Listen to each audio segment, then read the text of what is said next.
Shen Yan feared two things most in this life. One was his mother's mouth, which could talk the dead back to life. The other was his mother's best friend's daughter, Song Yu. Speak of the devil, both things landed on his head on the exact same day. School let out on Friday. Shen Yan had just reached the school gate when his phone rang. His mother's voice exploded from the receiver, so full of energy that several classmates passing by couldn't help but turn their heads. "Son, your dad and I have to go to the European branch office to oversee a project. It'll probably take 2 months. The tickets are booked, we're leaving tonight." Before Shen Yan could digest that news, his mother struck again. "You'll be staying at your Uncle Song's place for this period. I've already sorted it out with your Auntie Song. There are plenty of rooms over at Song Yu's. You can just take the guest room. We don't feel comfortable with the girl home alone either. It works out perfectly. You'll be there so you can look after each other." Shen Yan gripped his phone, standing at the school gate, feeling as if a thunderbolt had just struck him right on the head. "Mom, can I just stay by myself? I'm 17, not 7. No, if you're home alone, you'll burn the house down. This is non-negotiable. Your Auntie Song has already fixed up the room for you. Go straight there after class. Don't make me call you to remind you." The call ended. Shen Yan looked at the words "call" ended on the screen and drew a deep breath. Stay at Song Yu's house. What did that mean? It meant that the Ice Queen in the eyes of every boy in school, the unattainable flower on a high peak who treated all her suitors with cold indifference, the aloof school beauty who wouldn't even spare him a glance in the classroom, was going to be living under the same roof as him. What made it worse was that he was the only one who knew Song Yu's true colors. Ice Queen? Aloof school beauty. All of it was nothing but a front. When Shen Yan stood at Song Yu's door, dragging his suitcase, his emotions were an indescribable mess. He rang the doorbell. No answer. He pressed it 3 more times. Still nothing. He took out the spare key her mother had given him and let himself in. The living room light was on. A school blazer and a pink rabbit-shaped throw pillow were tossed onto the sofa. The TV was on, airing some teen idol drama, the volume turned down low. Strange sounds were coming from the kitchen. Shen Yan changed into house slippers and walked. He saw Song Yu standing in the kitchen, her back to him, fussing with something she clearly didn't want anyone to see. She was wearing white loungewear, her hair haphazardly twisted into a bun, exposing a delicate sliver of the back of her neck. Shen Yan took a couple of steps closer and finally saw what she was up to.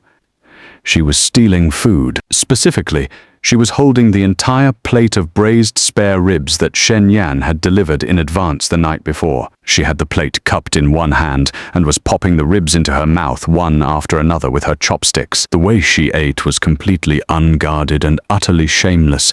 Her cheeks puffed out like a hamster's, a smudge of sauce stuck to the corner of her mouth. Shen Yan leaned against the doorframe of the kitchen, arms crossed, his tone lazy. "Is it good?" Song Yu's body froze. It was as if someone had pressed a pause button. A spare rib was still clamped between her teeth as she slowly turned her head.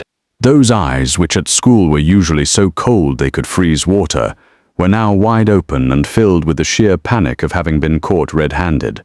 Shen Yan looked at this sight and forcefully suppressed the urge to laugh. He pointed at the plate. "Those are my ribs, aren't they?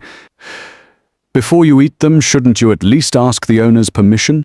Song Yu spat the bone into the trash can at lightning speed, wiped the corner of her mouth with her sleeve, and then did her best to put on a stern face, trying to regain the untouchable look she wore at school.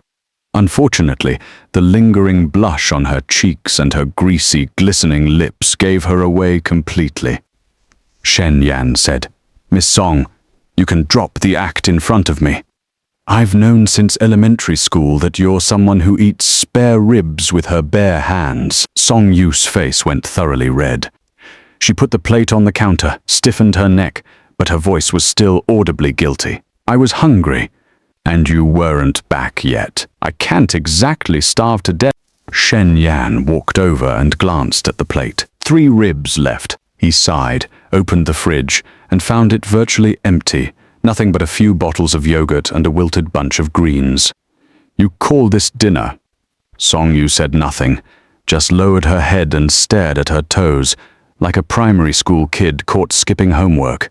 Shen Yan sighed inwardly, resignedly put on an apron, and started washing his hands to cook. "Go wait in the living room." 20 minutes. Song Yu's eyes instantly lit up, but she immediately restrained her expression, gave a nonchalant and turned to leave. Out of the corner of his eye, Shen Yan caught the moment she stepped out of the kitchen. Her steps were suddenly light and springy, as if she were bouncing on springs. Shen Yan's cooking skills had been forced out of him by his parents. They were away on business trips all year round, and if he didn't learn to cook, he'd be stuck eating takeout every day. 2 years later, his signature dishes were all coming out rather decently. 20 minutes later, 2 bowls of tomato and egg noodles were served on the dining table. Song Yu was already seated primly, chopsticks in hand, a napkin laid neatly in front of her. Her posture was elegant and composed, a completely different person from the little hamster who had been stealing ribs in the kitchen moments ago. Watching this 1-second transformation, Shen Yan couldn't hold it in. "Do you put on this much of an act at school too?" Song Yu shot him a sideways glance, but it had no real bite. Her mouth was already stuffed with a huge bite of noodles, making her look a bit comical. "None of your business," she mumbled, then devoted herself wholeheartedly to her noodles. After a few bites, she suddenly raised her head, her tone carrying a barely noticeable hint of coyness. "Tomorrow morning I want a fried egg, sunny side up, with a runny yolk." Shen Yan's chopsticks paused. "What did you say?" "I said tomorrow morning I want a sunny side up egg with a runny yolk." "Can't you make it yourself?" Song Yu replied, utterly self-righteous. "I'm no good at it. Last time I burned it and wrecked the pan." Shen Yan was silent for 3 seconds, then decided to give up reasoning with her. "Fine." Satisfied, Song Yu lowered her head and continued eating her noodles, the corners of her mouth curving up into an indistinct little smile. After the meal, Shen Yan went to the kitchen to do the dishes. Song Yu curled up on the sofa, hugging her pink rabbit pillow, watching her idle drama and laughing hysterically. Shen Yan poked his head out of the kitchen to look. The TV was showing that classic scene where the male lead stands in the pouring rain shouting, "I love you" at the female lead. Song Yu was laughing so hard she was rolling around on the sofa. Shen Yan silently pulled his head back. This was the untouchable ice queen that every boy in school looked up to. The Song Yu people on the forums described as otherworldly, as if she survives on morning dew alone. The same Miss Song who, when boys handed her love letters at the school gate, didn't even lift her eyes. Right now she was laughing like a little madwoman at a cheesy soap opera, kicking her bare feet in the air. After he finished the dishes, Shen Yan came out to find Song Yu had shifted positions. She was now lying on her stomach, chin propped on her rabbit pillow, looking at him with bright, shining eyes. "Shen Yan, can you sleep on the living room sofa tonight?" Why? Song Yu's reason came out as if it were the most logical thing in the world. "I've been living here alone for a whole week. Now that there's finally a living, breathing human being here, I'm scared." Shen Yan said, "You're 17. Can't a 17-year-old be scared?" Shen Yan was left speechless by that retort. He looked at her lying on the sofa, her hair spilling down and covering half her face, the one visible eye glinting with a sly, cunning light. He suddenly got the feeling that these 2 months were not going to be easy. In the end, Shen Yan still slept in the guest room, but he agreed to leave his door open so that if Song Yu got scared, she could call out and he would hear. At 2 in the morning, Shen Yan was woken by a faint rustling sound. He opened his eyes and, by the moonlight through the window, saw a blurry silhouette standing right at his doorway. "What is it?" Song Yu's voice came out of the darkness, tinged with embarrassment. "There is a mosquito in the fridge area, and I can't beat it." Shen Yan closed his eyes, sat up from the bed and padded barefoot into the living room. 5 minutes later, that mosquito was smacked dead flat against the wall by his slipper. Song Yu stood behind him, saw the result, and fully satisfied, headed back to her own room. Before leaving, she turned back and added one last reminder. Shen Yan, in case there's a second one, don't sleep too soundly, okay? Shen Yan stared at her, retreating back, and let out a deep, deep sigh. This was only the first night of them living together. There was still a full 60 days to go. Monday morning, 7 o'clock sharp, Shen Yan appeared at the dining table right on schedule. On the table were 2 breakfasts, golden fried eggs with runny yolks, toast grilled to a crispy brown, and 2 cups of hot milk. Song Yu sat across from him, using a knife and fork to cut her egg with an elegant, unhurried air, like a proper young lady dining at a Michelin-starred restaurant. Shen Yan watched her act, already past the point of bothering to comment. Hurry up and eat. We leave at 7:30. Don't be late. Song Yu hummed an acknowledgement. She spread the liquid yolk onto her toast, took a small bite and narrowed her eyes. Delicious, Shen Yan said. It's just a fried egg. Don't act like I made you a royal banquet. Song Yu ignored him, concentrating wholeheartedly on stuffing the last bite of toast into her mouth. She dabbed the corner of her lips with a napkin and stood up. Let's go. Watching her instantly restored aloof expression, Shen Yan marveled inwardly once again. This girl's acting skills, if she didn't go to a top film academy, it would be a total waste of her talent. The 2 of them left the house one after the other. This was Song Yu's rule. Within a 500-meter radius of the school, they had to maintain a distance of at least 50 meters. No walking side by side. No making eye contact when speaking. No looking too familiar. Simply put, on school grounds, they were to be complete strangers. Shen Yan had no problem with that. He didn't much like being the center of attention anyway. Besides, if he were ever linked to Song Yu, the sheer force of the glares from all her admirers alone would be enough to poke him full of holes. Class 3 of grade 11 was an honors class at City Number 1 high school. Shen Yan's grades consistently ranked in the top 10 of their cohort, not at the very top, but reliably strong. Song Yu was a regular in the top 3, and coupled with that face of hers, she was the textbook definition of the brilliant, beautiful goddess. The morning self-study bell hadn't rung yet, but the classroom was already more than half full. Shen Yan walked to his seat, 3rd row by the window, sat down, and pulled out his math textbook. His deskmate, Fang Shu, a round-faced little chubby guy, immediately leaned in. Brother Shen, how was your weekend? Let me tell you, I downloaded this new game. It's insanely fun. Not bad. Shen Yan gave a casual reply. Out of the corner of his eye, he saw someone come in through the front door. Song Yu. She was wearing the school uniform skirt today, her hair pulled up into a high ponytail that revealed a smooth forehead and a beautifully defined jawline. Her backpack was worn neatly over both shoulders, her pace unhurried, her gaze fixed straight ahead. Her entire presence was cold and distant, like a snow lotus blooming at the edge of a cliff, meant to be admired from afar, not approached. As she passed by Shen Yan, she didn't even spare him a glance. It was as if the breakfast they had shared at the same table this very morning had happened in a parallel universe.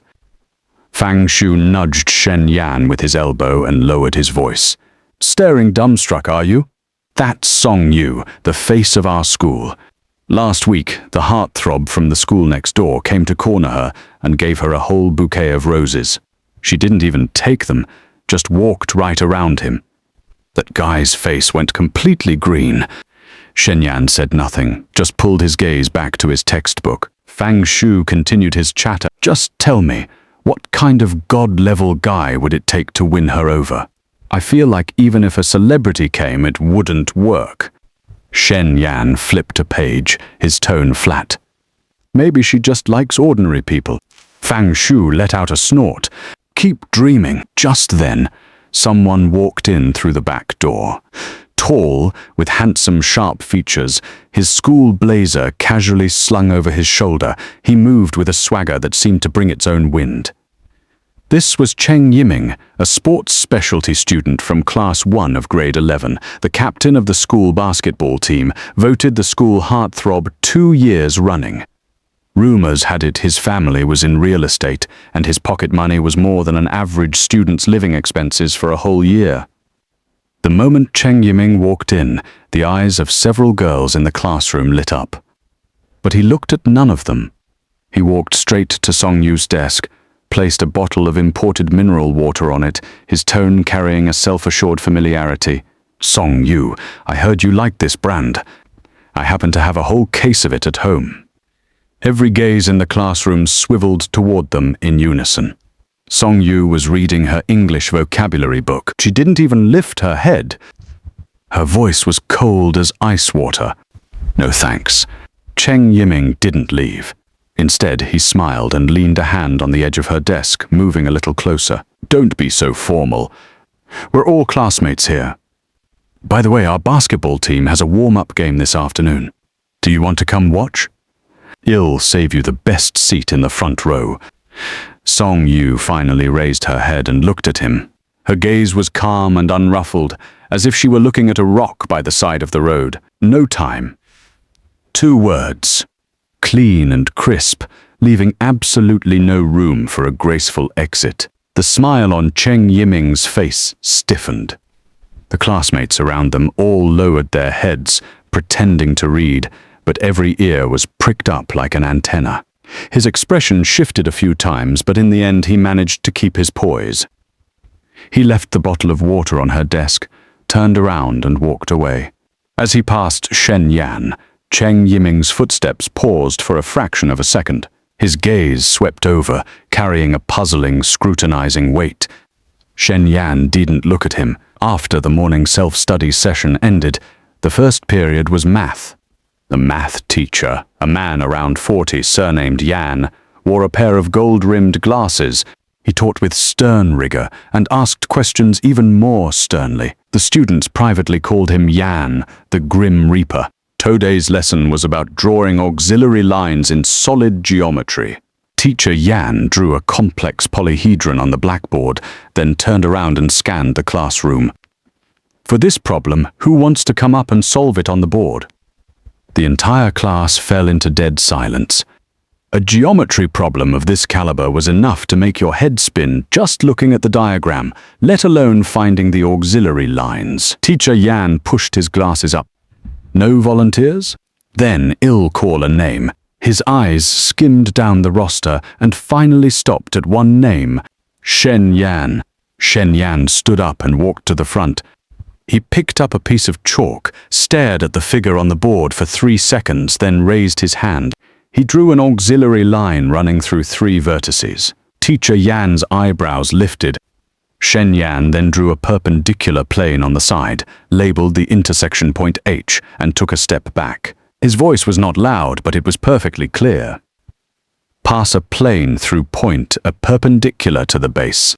Then drop a perpendicular line from point H. Connect BH and CH. That splits the polyhedron into 2 triangular pyramids. After that, you can just use the volume formula and work backwards to solve it." The classroom fell silent for a moment. The math class representative in the front row pushed his glasses up and muttered under his breath, "What kind of solution is that? It's not in the textbook." Teacher Yan stared at the board for a good long while, then nodded slowly. His tone carried a note of surprise. "The spatial vector method? This solution is indeed not from the textbook. It's foundational content from first-year linear algebra in university." "Shen Yan, did you teach yourself this?" Shen Yan put the chalk down, his voice completely calm. "I flipped through a few textbooks at the library before, just happened to see it." A trace of approval appeared in Teacher Yan's eyes. "Not bad. Clear thinking, clean presentation. Go back to your seat." Shen Yan turned around and walked back. As he passed Fang Shu, the little chubby guy was staring at him in utter shock, his mouth hanging open wide enough to fit an egg. "Oh my God, Brother Shen, since when were you this fierce?" The Grim Reaper Yan giving out praise. "I haven't seen that in 3 years." Shen Yan returned to his seat and said nothing. His peripheral vision skipped across several rows of desks and landed on the figure with the high ponytail in the front row. Song-yu had not once looked back at him from start to finish. Her back was ramrod straight. The pen in her hand had been writing non-stop on the paper, as if whatever was happening at the front of the class had absolutely nothing to do with her. But Shen Yan noticed one detail. At the halfway point of his solution, that expensive gel pen in Song-yu's hand had stopped moving for a full 3 seconds. The pen had been scratching away non-stop the entire time. Only at that exact moment it went still. The corner of Shen Yan's mouth curved up almost imperceptibly. He lowered his head and opened his textbook. The bell rang. Teacher Yan tucked his lesson plan under his arm and walked out. The classroom buzzed back to life. Fang Shu was still pestering Shen Yan about the details of that geometry problem. Shen Yan answered him half-heartedly, the corner of his eye catching Song-yu as she stood up and walked out of the classroom with her water bottle. When she passed him, her steps didn't pause for an instant. That familiar faint scent of gardenia drifted past, then quickly dissipated into the air. Shen Yan thought to himself, keep pretending. Just keep pretending. The same person who last night was curled up on the sofa begging him to make sunny-side-up eggs tomorrow wouldn't even give him a look now. This kind of contrast, she'd be doing the Oscars a disservice if she didn't win Best Actress for this performance. Fang Shu leaned in, speaking with a mysterious air. "Oh right, Brother Shen. Did you see Cheng Yiming's face just now? Rejected by Song-yu twice, and this time right in front of the whole class. I bet He's holding a serious grudge. Do you think he'll go after Song-yu?" Shen Yan closed his textbook. His tone was indifferent. He won't. When Song-yu decides she doesn't want to deal with someone, no one can do anything about it. Fang Shu nodded thoughtfully, then suddenly looked at Shen Yan with a suspicious glare. "How do you know this so well? Do you have some kind of connection with her that I don't know about?" Shen Yan stood up and patted his shoulder. "You're overthinking it." He walked out of the classroom right after saying that. Fang Shu yelled after him, "Where are you going?" "Bathroom." Shen Yan walked into the restroom at the end of the hallway. He had just finished washing his hands when his phone buzzed. He pulled it out and looked. A WeChat message. "Sender Song-yu." The message was just one line. "Tonight I want braised chicken wings." Shen Yan stared at the screen for 2 seconds and typed back a single word. "Okay." He put the phone back in his pocket and stepped out of the restroom, only to walk straight into a tall figure, Cheng Yiming. The two of them stood face to face in the corridor. Cheng Yiming was half a head taller, looking down at him from above, a half-smile playing at the corner of his mouth. "Shen Yan, right? That was impressive, in math class just now." Shen Yan looked at him and said nothing. Cheng Yiming clapped him on the shoulder, the force neither too light nor too heavy. His voice carried an unplaceable undertone. "A top student, huh? That's nice. But for some things, just being good at studying isn't enough." He paused, then leaned in a little closer, lowering his voice so only the two of them could hear. "You and Song-yu live in the same residential compound, right? From now on at school, keep an eye on her. If anything comes up, make sure to let me know." Shen Yan's eyes subtly darkened. How did he know they lived in the same compound? Having said his piece, Cheng Yiming gave him a meaningful look, turned around and strode off, his silhouette confident and dashing. Shen Yan stood rooted to the spot, watching the direction Cheng Yiming had disappeared in, and didn't move for a long time. His phone buzzed again. He glanced down. "Still Song-yu. Oh, and remember to buy cola. The fridge is out." Shen Yan turned off the screen, stuffed his hands in his school blazer pockets, and walked back to the classroom with an impassive face. He had only one thought in his mind. "Cheng Yiming, you're thinking way too much. A girl like Song-yu, you'll never catch her. Because the only version of her you've ever seen is the cold, indifferent face she wears at school, and you have no idea what she's like at home. That version only I get to see." At 8 o'clock that evening, Shen Yan emerged from the kitchen carrying a plate of braised chicken wings. He saw that Song Yu was already sitting at the dining table, still wearing her apron, her chopsticks raised high. Her eyes were glued to the steaming wings on the plate, looking exactly like a little kitten waiting to be fed. The moment Shen Yan set the plate down, her chopsticks shot forward. "It's hot." Shen Yan warned her, too late. Song Yu yelped as she burned herself, but her chopsticks refused to let go. She grabbed a wing, blew on it twice, and shoved it straight into her mouth. Shen Yan sat down across from her. Watching the way she ate, he couldn't help but say, "Slow down. No one's fighting you for them." Song Yu's mouth was full of chicken, and she mumbled something incoherent, probably praising his cooking. Sauce was smeared at the corner of her lips. She lifted her hand and wiped it with her sleeve, the gesture so natural it seemed like she'd done it 1,000 times before.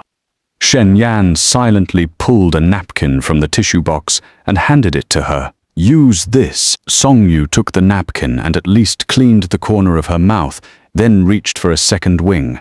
After she'd eaten a few more bites, she suddenly seemed to remember something. She raised her head and looked at Shen Yan, her expression turning serious. "That Cheng Yiming, did he give you trouble today?" Shen Yan's hand paused mid-bite. "How did you know?" Song Yu said, "I saw it." "In the hallway. He patted your shoulder." Shen Yan replied flatly, "It wasn't exactly trouble. He just asked me to look out for you and casually asked what you usually like." Song Yu set her chopsticks down, her brows furrowed slightly, a layer of irritation creeping into her voice. "He's so annoying. I've told him countless times already." Not interested is not interested. Shen Yan looked at her disgusted expression and suddenly found it a little funny. The dream guy in every girl's eyes at school in Song Yu's world, he was reduced to just 2 words. So annoying. Song Yu suddenly looked at him again, a sly glint in her eyes. "You didn't tell him anything you shouldn't have, right?" Shen Yan knew exactly what she meant, but played dumb. "What counts as something I shouldn't have told him?" Song Yu's face flushed slightly. She averted her gaze and picked up her chopsticks again, her voice dropping low. "You know, the thing about us living together." "No," Shen Yan answered quickly. He wasn't the type to go spreading private matters around. Besides, if this got out, the impact on Song Yu would be far worse than on him. A girl living under the same roof as a male classmate, no matter the reason, would never sound good if it spread around school. Song Yu seemed to breathe a little easier. She lowered her head and went back to her chicken wings, but her voice softened even more. "Actually, even if you did say something, it wouldn't matter." Shen Yan looked up at her. Song Yu didn't raise her head, but the tips of her ears were so red it looked like they were about to bleed. "We're childhood friends after all. Living under the same roof is because of our parents. It's not like it's something shameful." Shen Yan was silent for 2 seconds and suddenly felt his heart skip a beat. He picked up his water glass and took a sip, suppressing that strange feeling, and changed the subject. "When you're done, wash the dishes. It's your turn today." Song Yu's head shot up instantly. The shyness from just a moment ago vanished completely. "No way. I don't know how. You said you didn't know how last time too." "I truly didn't know how last time, and I truly don't know how this time." Shen Yan looked at her righteous, self-justified expression and sighed. "Then you're in charge of wiping the table." Song Yu thought about it and reluctantly agreed. She quickly finished off her last 2 chicken wings, leaned back in her chair fully satisfied, rubbed her slightly round belly and let out a contented sigh. Shen Yan stood up to clear the dishes. Song Yu did indeed only wipe the table. After 2 swipes, she tossed the rag aside and ran off to the living room to turn on the TV. While Shen Yan did the dishes, he could hear the soundtrack from her idol drama drifting in from the living room, mixed with Song Yu's occasional bursts of laughter. Standing at the kitchen sink, scrubbing a plate, he found the corner of his mouth curving up involuntarily. This kind of life. Maybe it wasn't so bad after all. At 10:30, Shen Yan came out of the bathroom after his shower, toweling his hair dry, ready to go back to his room and sleep. He had just reached the door of the guest room when he suddenly heard a faint rustling sound behind him. He turned his head to look. Song Yu was standing at the door of her own room, clutching a rabbit pillow to her chest. She was wearing a pink pajama set with a strawberry pattern. Her bare feet were planted on the floor, her hair spilling loose, her big eyes blinking in the dim light of the hallway. Seeing her get up, a strong sense of foreboding rose in Shen Yan's heart. Song Yu bit her lip, hesitated for several seconds, and finally spoke. Her voice was so tiny, it was as if she was afraid a third person might hear. Shen Yan, I think the air conditioner in my room is broken. Shen Yan said, the temperature today was 32 degrees Celsius. I know, so if the AC is broken, it should be very hot in there. Song Yu's gaze flickered. Her fingers twisted nervously at the edge of her pillow, and her tone became distinctly unnatural. It's just broken. Want cool. And it's especially cold. Shen Yan leaned against the doorframe, arms crossed, his face broadcasting the message. Do you honestly think I believe that? Song Yu's face grew redder and redder under his stare. Finally, she threw caution to the wind. She hugged her pillow tight and glared at him. Are you going to let me in or not? I said, cold, so cold. Shen Yan couldn't help it. A small laugh escaped him. He stepped aside from the doorway and tilted his head toward his room. Come on in then. As if Shed just received a royal pardon, Song Yu immediately hugged her pillow and darted inside. Her movements were practiced as if Shed rehearsed this. First, she placed her pillow at the head of the bed. Then, she lifted a corner of the blanket and slid her entire body in, lying on her side. Her hands rested primly on her pillow. Her eyes, bright and shining, looked up at him standing at the door. Shen Yan walked over and sat down on the edge of the bed, looking down at Song Yu, whose face was now only half visible above the blanket. Miss Song, can you put a little more effort into your excuses? The AC is broken. Who do you think you're fooling? Song Yu pulled the blanket up higher, covering her flushed cheeks until only her eyes were showing. Her voice came out muffled. But you still let me in anyway. Shen Yan didn't say anything, because he had suddenly realized that he himself didn't seem to want to refuse either. He reached out and turned off the bedside lamp. In the darkness, he lay down flat on his back. The guest room bed wasn't small. They each stayed on their own side, a metaphorical line drawn down the middle. Silence reigned for a while. The occasional chirp of insects drifted in from outside. Moonlight slipped through a gap in the curtains, drawing a thin silver line across the floor. Song Yu's voice suddenly rang out in the darkness, soft as if she were talking to herself. Shen Yan, are you still going to make sunny-side-up eggs tomorrow morning? Shen Yan closed his eyes. Yes. Make 2, okay. 1 isn't enough. Okay. Another few seconds of silence. Song Yu said, you're the best. Shen Yan felt his heart skip another beat.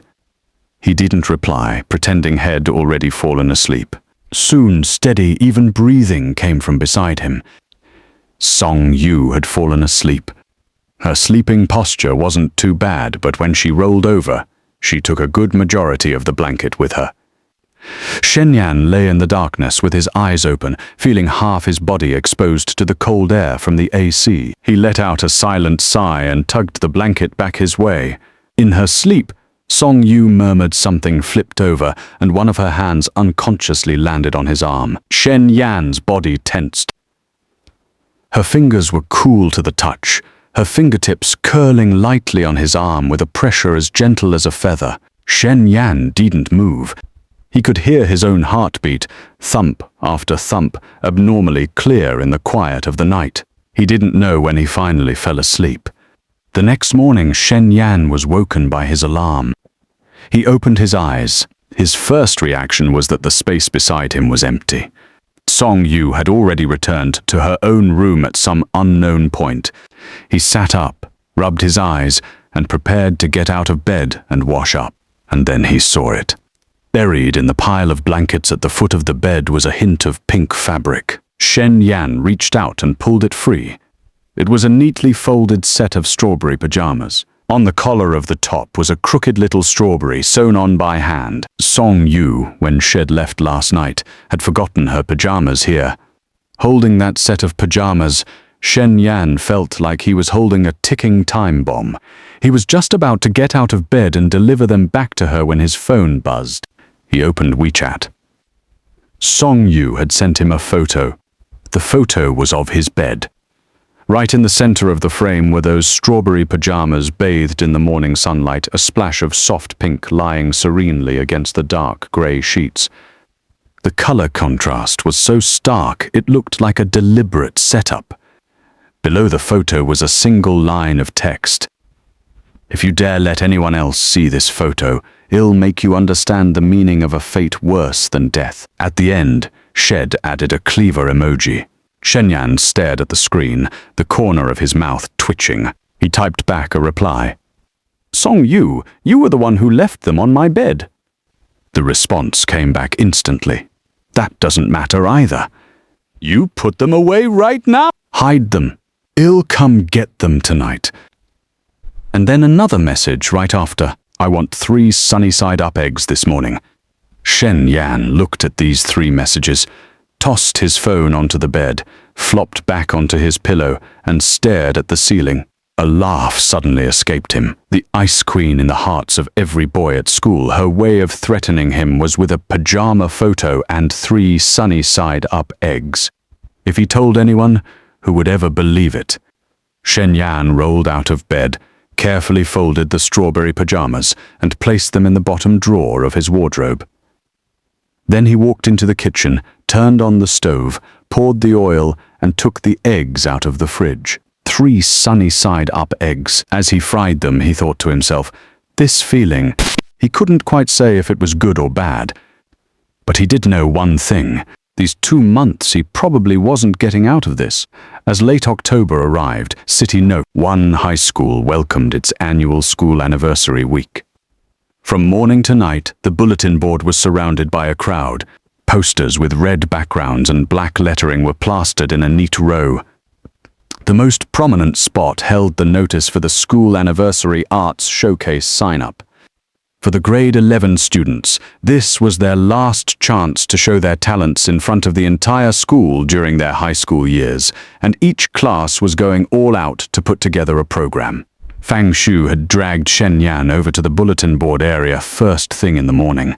"Brother Shen, your guitar skills are amazing. Why don't you sign up? That song you played at the class party last year, the girls from the next class went absolutely crazy, remember?" Shen Yan allowed himself to be tugged along by the sleeve, his steps lazy. Not going. I'm not a performing monkey standing up on stage for a crowd to gawk at. What's the point? Fang Shu shook his head with a deep sense of regret and was just about to continue his persuasion campaign when the crowd behind them suddenly stirred. "Cheng Yiming is here. Move, move. Wow, the school heartthrob looks so handsome today." Cheng Yiming was approaching from the direction of the teaching building, 2 of his basketball teammates trailing behind him. He had deliberately skipped the school uniform today, opting instead for a crisp white casual shirt, sleeves rolled up to his forearms, revealing a solid, well-proportioned wrist. His hair had clearly been carefully styled, catching the sunlight with a subtle gloss. He strode through the crowd without a sideways glance and stopped in front of the bulletin board. His eyes swept over the notice for the arts showcase, and a confident, assured smile tugged at the corner of his mouth. Standing right by the bulletin board was none other than Song Yu. Song Yu had been dragged there by her best friend Jiang Yao. Jiang Yao was the arts committee member responsible for tallying each class's sign-ups. She was bent over a form, pen in hand, checking things off.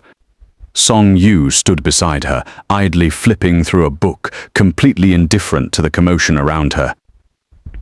Cheng Yiming walked up to her, cleared his throat, and spoke in a voice calculated to be just loud enough for those nearby to hear. Song Yu. Song Yu's hand didn't stop flipping the pages. She didn't even lift her eyes. Unfazed, Cheng Yiming continued.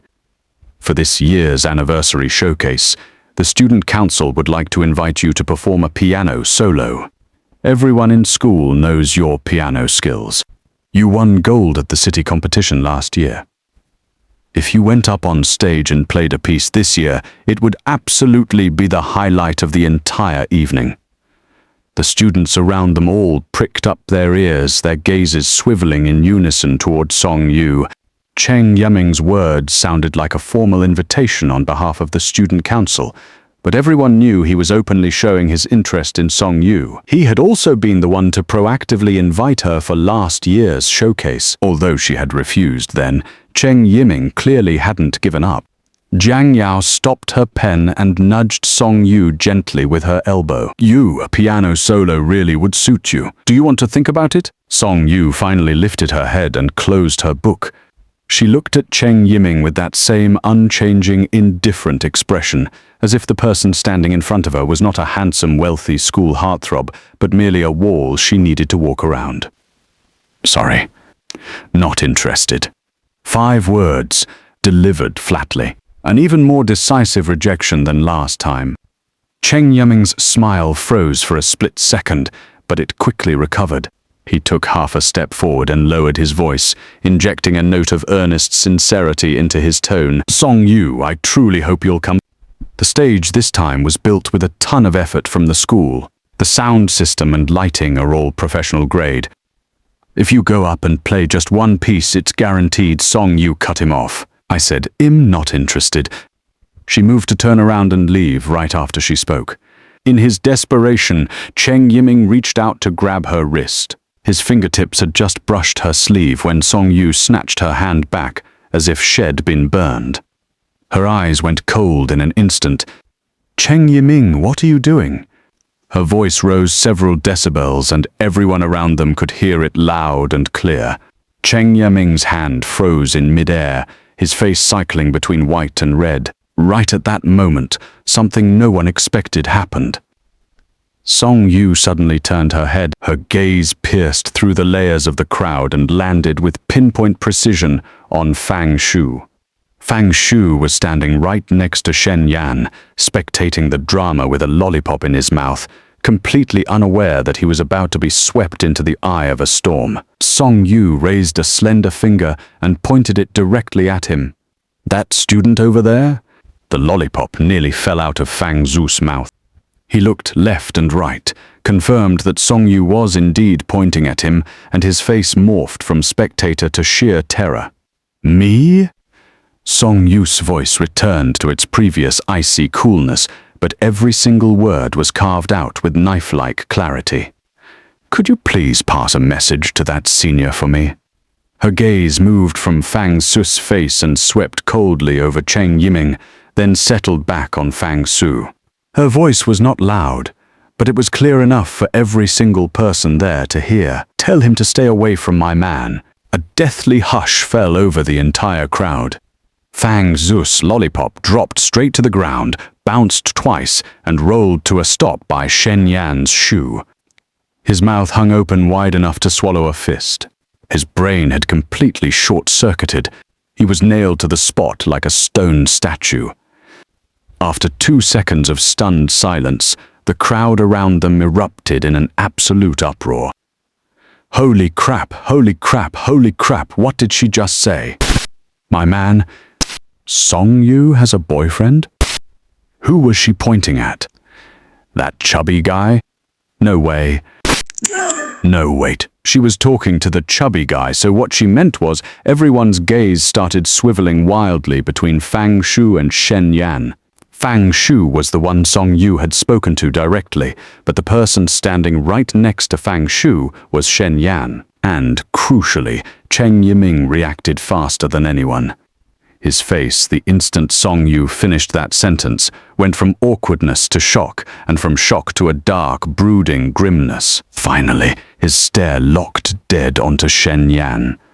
Shen Yan stood where he was, feeling the onslaught of curious, shocked, scrutinizing gazes pouring in from all directions. His His scalp went numb. He thought to himself, "Song Yu, what a fine mess you've made."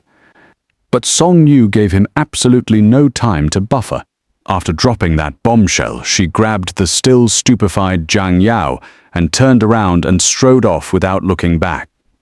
Her departing silhouette was straight and composed, her pace unhurried, as if that crowd-shattering statement had been nothing more than an offhand comment about the weather being nice today. Cheng Yiming remained frozen in place. The expression on his face could no longer be described as merely ugly. He stared at Shen Yan for several seconds, his lips moved as if to say something, but in the end he said nothing. He turned around and marched off in long, forceful strides. His two teammates exchanged bewildered glances and hurried after him.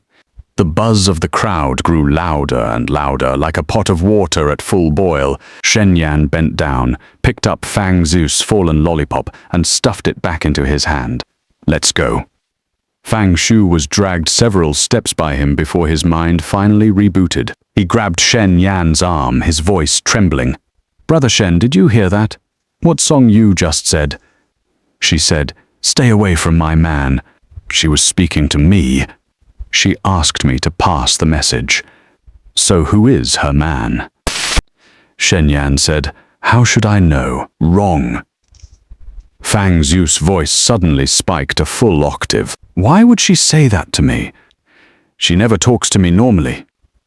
Unless the person she really wanted to talk to was the one standing next to me." He pointed a trembling finger at Shen Yan, his pupils undergoing a seismic shift. "It's you." Shen Yan swatted his finger down, his voice as calm as a pool of stagnant water. "You're overthinking it." "I am absolutely not overthinking it." Fang Xu had descended into a state of complete hysteria. Think about it carefully. She's ice cold to everyone. But why is it that every time she talks to you, her tone is different? And last week in math class, when you went up to solve that problem, I saw her pen stop. I saw it with my own eyes. Shen Yan's steps faltered for the briefest instant. This kid! His powers of observation were actually pretty sharp. But he maintained his composure. "If you keep talking, the whole grade is going to hear..." Fang Xu immediately clamped his own mouth shut, but his wide, bulging eyes clearly screamed, "You owe me an explanation, and you owe it now." Shen Yan sighed and patted his shoulder. "After school. First class. Don't be late." Fang Xu nodded mechanically and followed Shen Yan toward the classroom, his feet practically floating on air. He felt like he'd been struck by lightning twice today, the first time by Song Yu's words, and the second time by the dawning realization that his best buddy might be the my man Song Yu was talking about. All morning, the entire grade 11 teaching building was buzzing about the exact same thing. Various versions of the story spread at light speed, each one more outrageous than the last. Some said Song Yu's boyfriend was a gang boss from the streets. Some said she was dating the notorious top dog from the school next door. Others said she was already engaged to a rich second-generation heir. The most absurd version was this. Song Yu actually had a crush on Fang Xu, but was too shy to confess directly, so she used the Cheng Yiming situation to publicly hint at her feelings. When Fang Xu heard this version, he nearly spat out his lunch. Who said that? Who? I'm going to kill them. Shen Yan sat across from him, eating his food at a leisurely pace, his expression unchanged from beginning to end. But inwardly, he knew this was far from over. Sure enough, during the break after the second afternoon class, his phone buzzed. Sender, Song Yu. The message was just 6 words. "Let's walk home together after school." Shen Yan stared at the screen, silent for 3 seconds. In Song Yu's dictionary, walk home together was not to be taken literally. They already lived in the same place, returning to the same home. Her saying walk home together meant she wanted him to wait for her at the school gate after class. This was unprecedented. Song Yu had never allowed him to have any contact with her near the school, and now she was proactively asking to leave together. Shen Yan typed back a single word. Okay. When the final bell rang, Fang Xu was still chattering in his ear. "Brother Shen, school's out, you not leaving yet?" Want to play basketball? No, wait, first you tell me what exactly is going on between you and Song Yu. Shen Yan slung his backpack over his shoulder and stood up, giving him a look. No ball today. Got something to do. Fang's gossip antennae shot straight up. Something to do? Does it involve Song Yu? Shen Yan didn't answer. He turned and walked away. By the time he reached the school gate, Song Yu was already there. She was standing right by the ginkgo tree next to the security booth, her backpack worn neatly, head lowered as she looked at her phone screen. The setting sun filtered through the golden ginkgo leaves, spilling down on her like a tranquil painting. Students around them were all stealing glances at her, but not a single one dared to approach and strike up a conversation. After this afternoon, on top of her Ice Queen school beauty aura, Song Yu had gained an additional formidable layer of "don't mess with me." Shen Yan walked over, paused a step beside her, and without deliberately lowering his voice said, "Let's go." Song Yu lifted her head, glanced at him, made an sound, put her phone away, and followed him out of the school gate. The students at the gate, seeing this, collectively dropped their jaws to the floor. Fang Shu stood on the second-floor corridor of the teaching building, watching those two figures walking out the gate side by side in the distance. The water bottle in his hand nearly plummeted. He seized the arm of a classmate next to him, his voice trembling. "Bro, are you seeing this? That's Song Yu and Shen Yan walking out together?"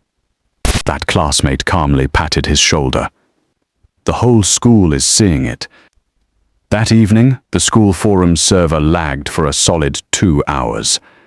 The stickied thread at the top had only a single line of text, bolded and in red. Ice Queen school beauty's mystery boyfriend identity exposed. Seen leaving school together intimately. The guy is actually him. The replies broke 500 posts within a single hour. Shen Yan turned off his phone and brought the last dish to the dining table. Song Yu had already changed into her loungewear and was seated at the table, her hair loosely twisted up in a bun. She was using her chopsticks to pick out the green peppers from the dish, moving them to the side with a face full of distaste. Shen Yan sat down across from her and watched her. "Song Yu, that stunt you pulled today, wasn't it a bit over the top?" Song Yu's hand didn't stop picking out the peppers. Without raising her head, she said, "What was over the top?" "In front of the entire school, you told Fang Shu to pass along a message. And you said something like that.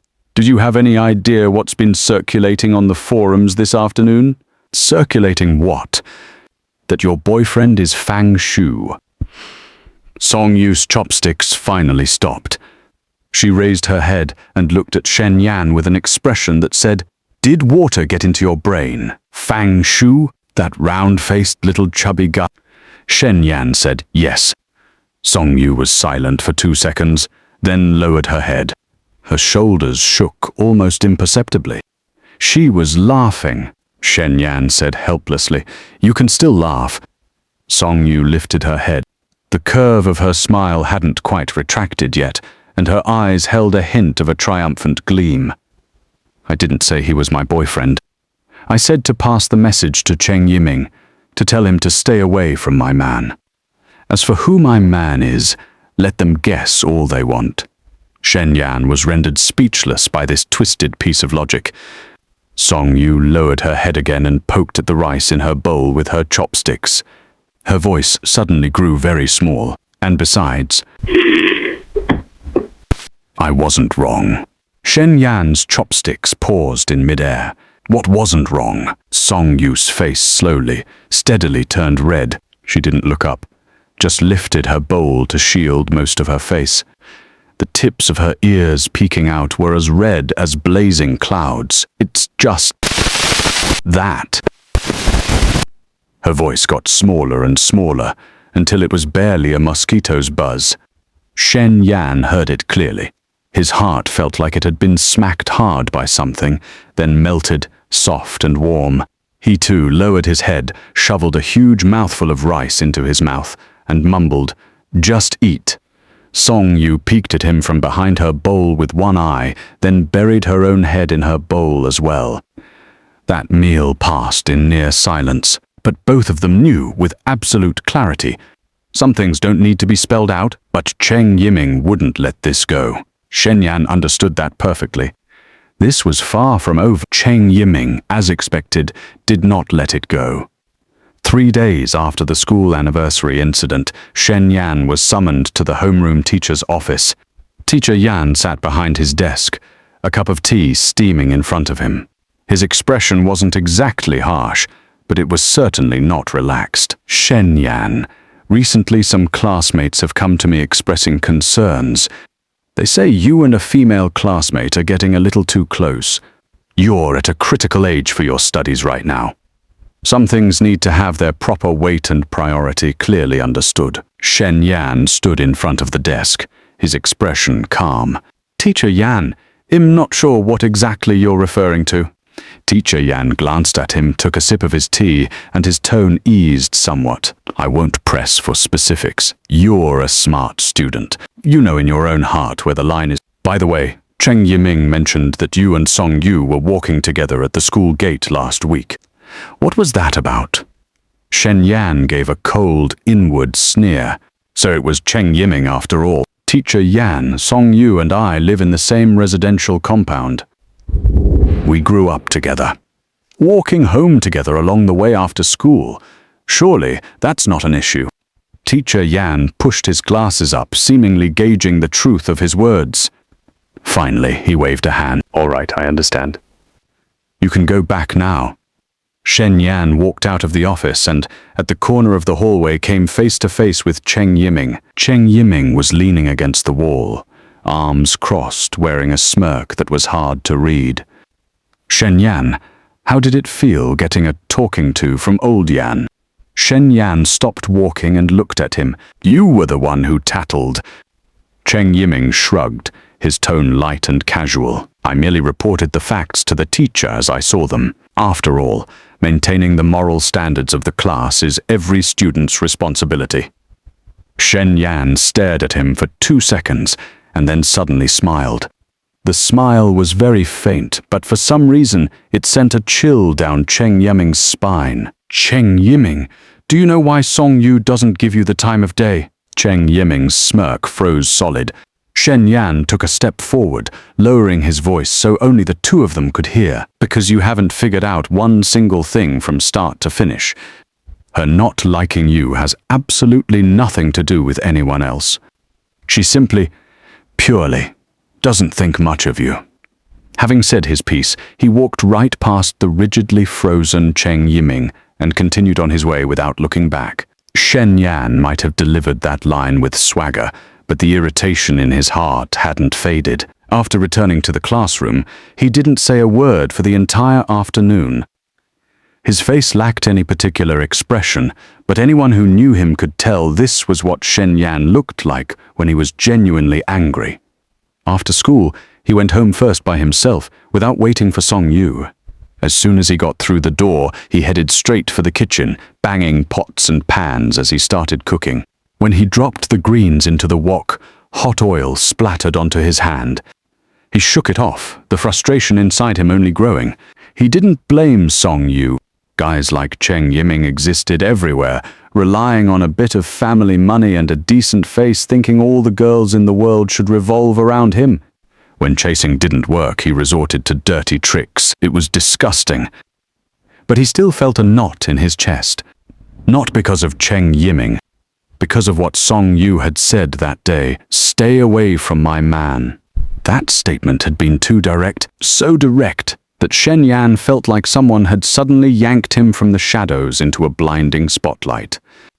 He had only ever wanted to get through high school peacefully, get into a good university. Had never asked to become the center of school-wide attention, and now the whole school was talking about him. By the time Song Yu got back, it was almost dark. She pushed the door open, changed into her slippers, and walked to the kitchen entrance. She saw Shen Yan's back to her, stir-frying something, the roar of the range hood drowning out her footsteps. Shen Yan.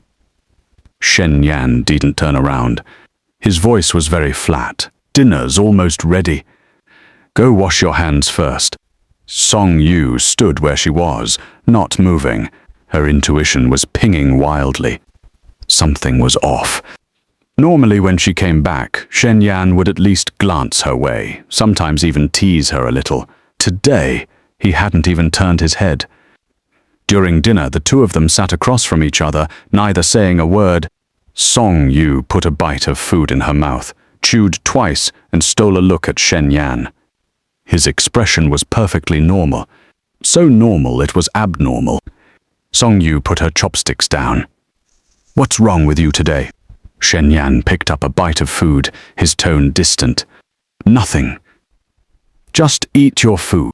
Song Yu bit her lip and didn't ask again, but she barely touched the rice in her bowl. After dinner, Shen Yan washed the dishes alone, tidied the kitchen, and then went to his room and shut the door. Song Yu sat on the living room sofa. The TV was on, but she didn't absorb a single word. She hugged her rabbit pillow, chin resting on it, her eyes fixed on Shen Yan's tightly closed door. She knew for sure that something had happened. At 10 that night, Song Yu showered, changed into her pajamas, and stood outside Shen Yan's room, hesitating for a very long time. Her hand lifted and lowered, repeating the motion 3 or 4 times. In the end, she couldn't bring herself to knock. She turned around and went back to her own room. Around 11, the thunder started at the edge of the sky. At first it was just a few distant, muffled rumbles, like the sky clearing its throat in a low cough. But very quickly, the thunder grew closer and closer, louder and louder. Lightning bolt after lightning bolt ripped across the sky, illuminating the room in harsh, flickering flashes. Outside the window, the wind howled fiercely. Raindrops the size of beans hammered against the glass with a dense, frantic rhythm that made one's heart clench with unease. Song Yu huddled under her blanket, both hands clamped over her ears, her body shivering like a leaf in a gale. She'd been terrified of thunder since she was little, and this affliction hadn't improved with age. She gritted her teeth and forced herself to endure it for a long while, telling herself she was grown up now and couldn't go running to someone else's room every time it thundered like when she was a child. But when a deafening clap of thunder exploded directly overhead, shaking the entire room with its vibrations, her defenses completely crumbled. She leaped out of bed, scooped up her rabbit pillow, and dashed barefoot out of her room. The door to Shen Yan's room wasn't locked. When Song Yu pushed it open, Shen Yan was leaning against the headboard, looking at his phone. Hearing the door, he looked up. By the dim glow of the phone screen, he saw Song Yu standing at the doorway. Her hair was disheveled. Her eyes were rimmed red. Her face was streaked with tear tracks she hadn't wiped away. She was curled in on herself, looking like a small, abandoned creature. The simmering anger in Shen Yan's heart, the moment he saw her like this, was extinguished completely, leaving not a single ember. Shen Yan. Song Yu's voice was thick with a sob, fragmented as if Shed had to summon every ounce of her strength just to get the words out. "I'm sorry. I really didn't mean it. That day when I said that, I wasn't thinking about the consequences. I just wanted to make Cheng Yiming go away."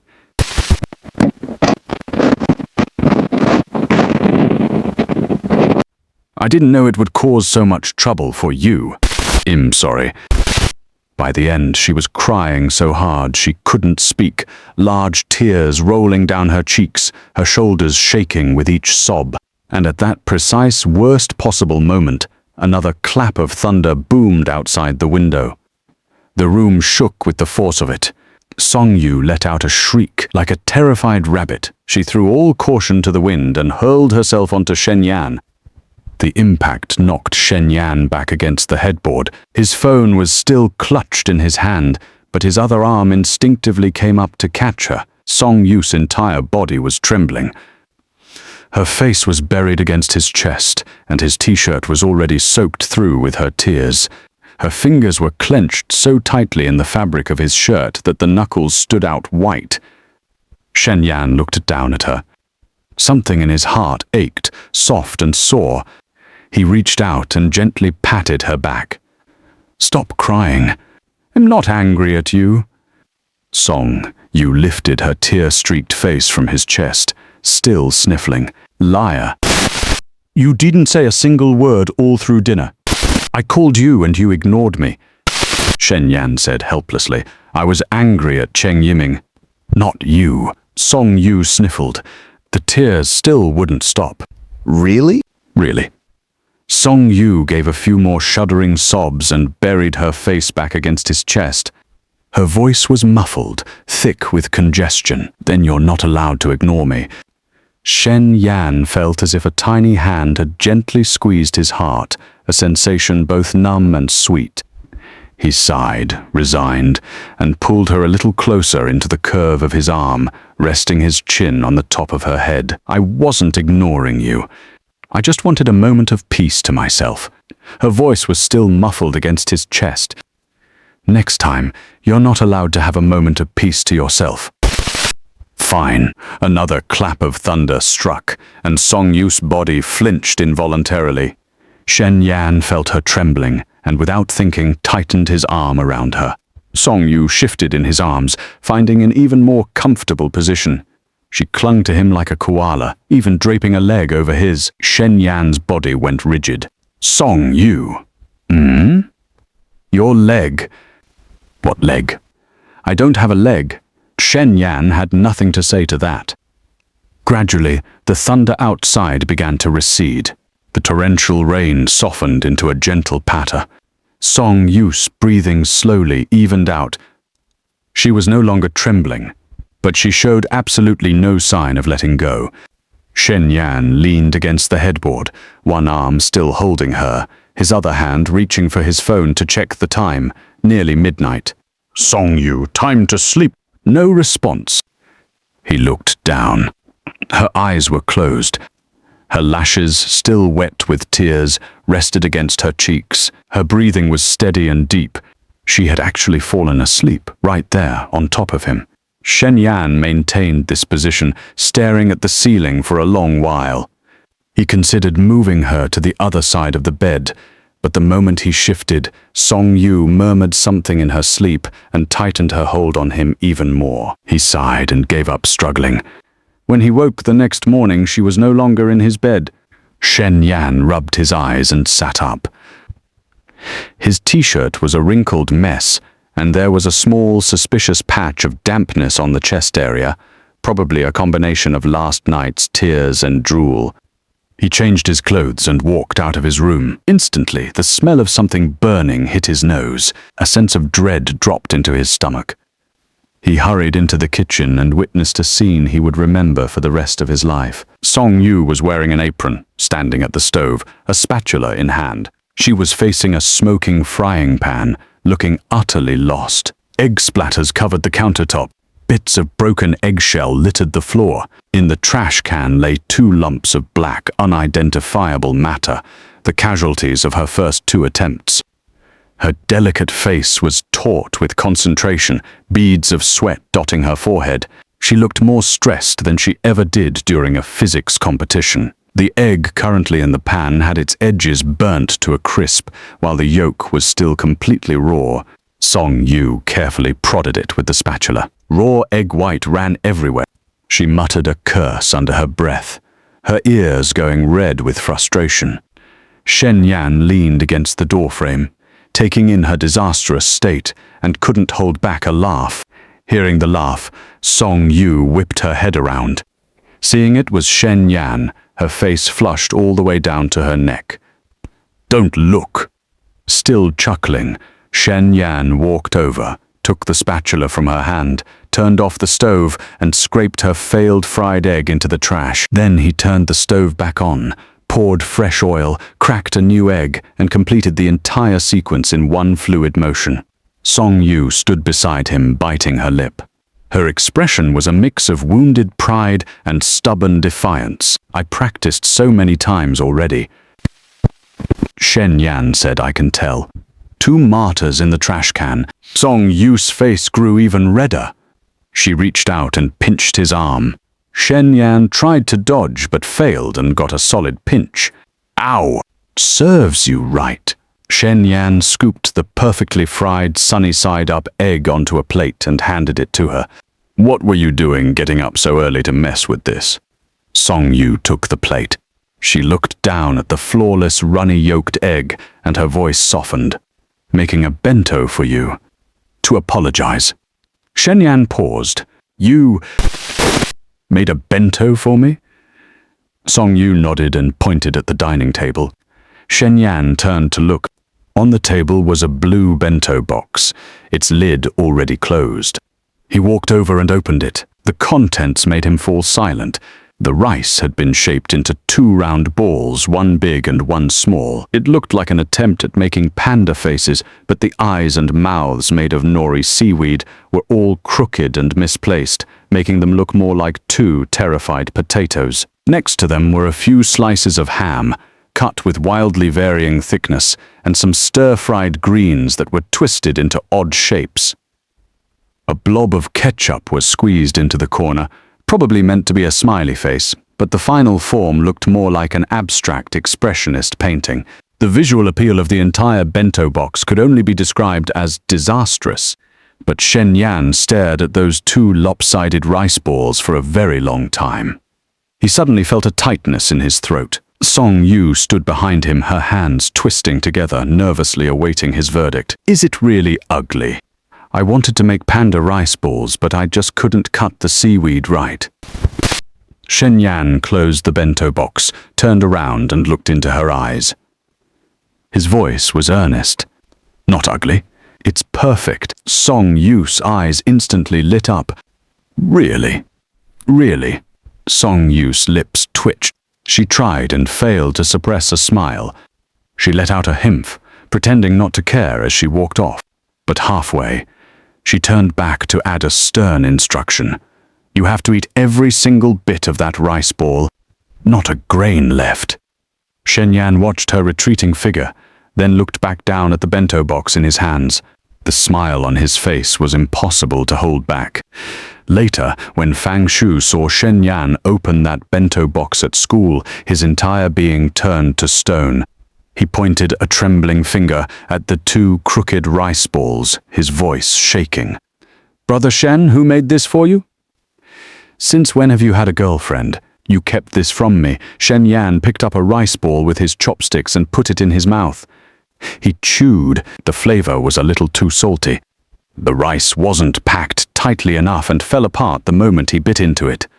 But it was the best rice ball he had ever tasted. The school anniversary arts showcase was finally scheduled for the first Friday evening of November. The entire school was enveloped in a festive atmosphere. Topics of conversation during breaks ranged from what program is your class putting on to who's hosting this year.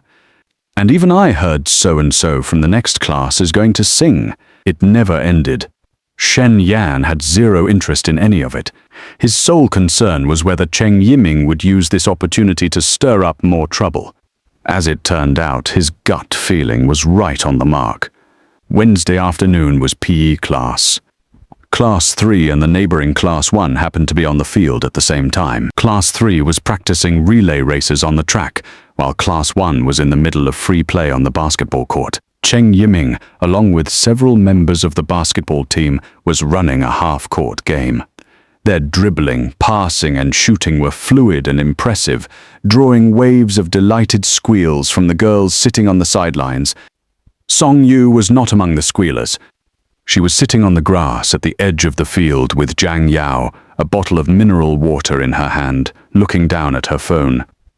The sunlight traced the soft, cool lines of her profile, creating a subtle contrast with the lively, noisy crowd around her. Cheng Yiming finished a round of play and walked to the sidelines, drenched in sweat. His eyes swept over the area and locked onto Song Yu's position with pinpoint accuracy. He took a towel a teammate handed him and wiped his sweat, then grabbed an unopened sports drink and strode purposefully toward Song Yu. Once again, every gaze on the field swiveled toward them in unison. Cheng Yiming stopped in front of Song Yu, holding out the sports drink. His smile was brilliantly sunlit. Song Yu came to watch us play. There is a friendly match against No. 2 High School this Saturday. I'm in the starting lineup. Want to come and watch? I'll save you the very best seat in the front row. Song Yu didn't even lift her head. Her voice was as cold as an autumn breeze. "Not watching." Cheng Yiming's smile stiffened for an instant, but he quickly recovered. He crouched down beside Song Yu, making his tone deliberately casual and familiar, as if they were close. "Come on, don't be like that. We're all classmates here. I'm not holding any grudge about what happened at the anniversary thing, so don't you hold any either. Can't we at least be friends?" Jiang Yao, sitting next to her, furrowed her brow and looked ready to say something, but Song Yu pressed a hand on hers to stop her. Song Yu finally raised her head and gave Cheng Yiming a single glance. That look was calm as a deep, still pool of water. No ripples, no emotion, not even disgust. She just looked at him as if he were an object completely unrelated to her. Then she stood up, brushed the grass clippings off her school skirt, said going over there to Jiang Yao, and turned and walked away. Cheng Yiming stayed crouched on the grass, his hand still outstretched with the unaccepted sports drink. The smile on his face slowly, bit by bit, shattered. A few students who had witnessed the entire scene exchanged glances. An awkward silence hung in the air. The direction Song Yu was walking in was toward the track. Class 3 had just finished their relay practice, and the PE teacher had given everyone free time. Shen Yan, Fang Shu, and a few other boys were heading toward the basketball court to grab a half-court game. Fang Shu saw Song Yu walking their way from a distance and immediately grabbed Shen Yan's sleeve. "Brother Shen. Brother Shen. Song Yu is coming this way. Is she looking for you again?" Shen Yan looked up. Song Yu was crossing the field, striding directly toward his position. The sun was at her back, making her expression hard to read, but her steps were determined. Her direction was unmistakable. Everyone on the field had noticed this. Cheng Yiming was still crouched in the grass. The look on his face had moved well beyond ugly. His gaze was locked, dead and relentless, onto Song Yu's retreating figure. His fingers were clenched so tightly around that rejected sports drink that the plastic was crumpling. Song Yu stopped about 3 paces away from Shen Yan. In her hand was the very same bottle of mineral water she had been drinking from just moments ago. The mouth of the bottle still bore a faint trace of lip gloss. The water inside swayed gently in the sunlight. She raised her hand and held the bottle out to Shen Yan. The gesture was natural. Her expression was utterly composed, as if this were the most logical, reasonable action in the world. Shen Yan froze. Beside him, Fang Shu sucked in a sharp, cold breath. It was as if someone had pressed the pause button on the entire field. The runners stopped running, the basketball players stopped dribbling. The chattering students stopped mid-sentence.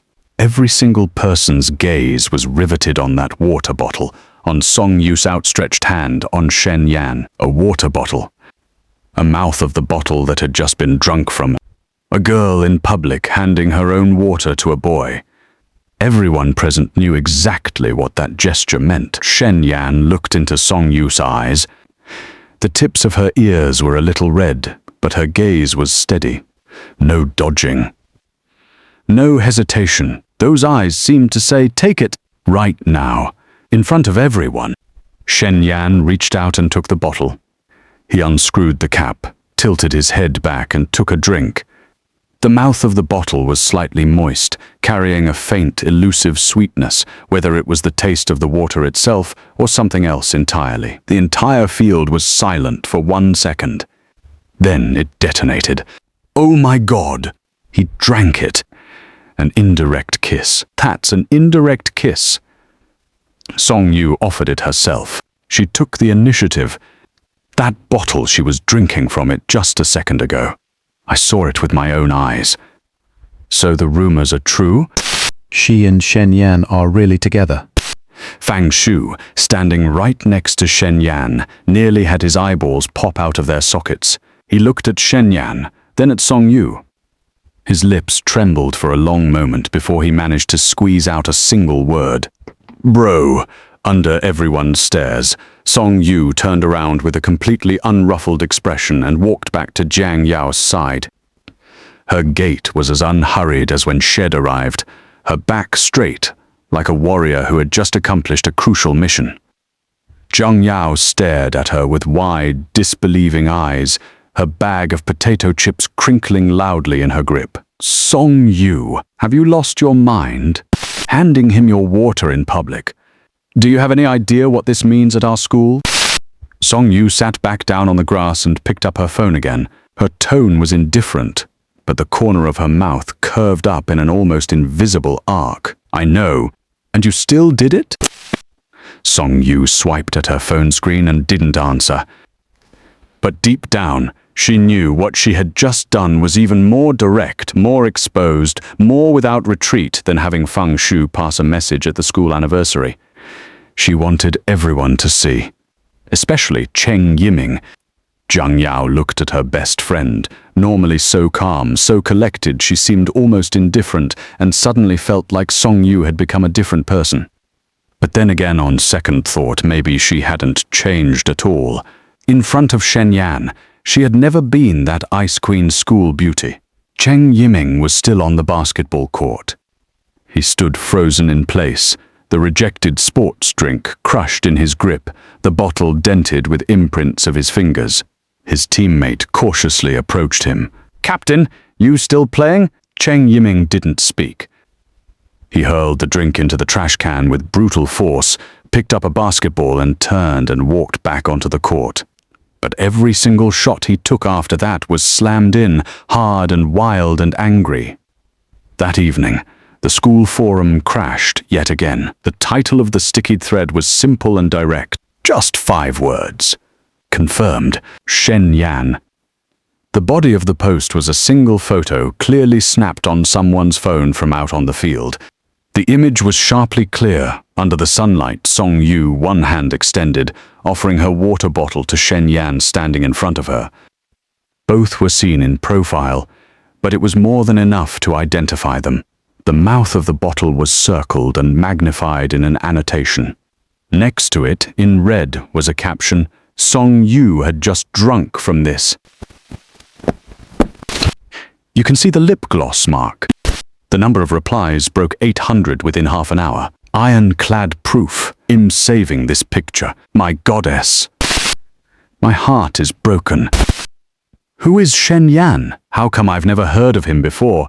New here, aren't you? Oh, that's the guy who was walking out of school with Song Yu at the gate last time. From class 3. His math is insanely good. Even Grim Reaper Yan praised him. What about Cheng Yiming? Has Cheng Yiming seen this post? Someone specifically tagged Cheng Yiming's forum handle, but that account never responded. At 10 o'clock at night, Fang Shu sent a screenshot of the post to Shen Yan, along with a string of utterly devastated emojis. "Brother Shen, look at this. Look at the heat on this thing. You are now public enemy number 1 to the entire school. Do you know that after school today, I personally fended off 3 separate waves of people coming to dig for information? 3 waves." Shen Yan leaned against his headboard, tapped open the screenshot for a glance, then put his phone aside without replying. The sound of the TV drifted in from the living room. Song Yu was still up, probably watching that never-ending idol drama of hers. Shen Yan stared at the ceiling, replaying that moment on the field in the afternoon. The taste of the water wasn't anything special. It was just regular mineral water. But that feeling, her walking through the crowd right up to him in front of everyone, pressing her own water bottle into his hand, that feeling carried more weight than any spoken confession. She had used her actions to tell everyone, "Stop guessing. It's him." Shen Yan rolled over and buried his face in his pillow. A smile tugged at the corner of his mouth, completely out of his control. His phone buzzed again. He picked it up. A WeChat message from Song Yu. Just 1 line. "Tomorrow I want 4 sunny side up eggs." Shen Yan pressed his phone to his chest.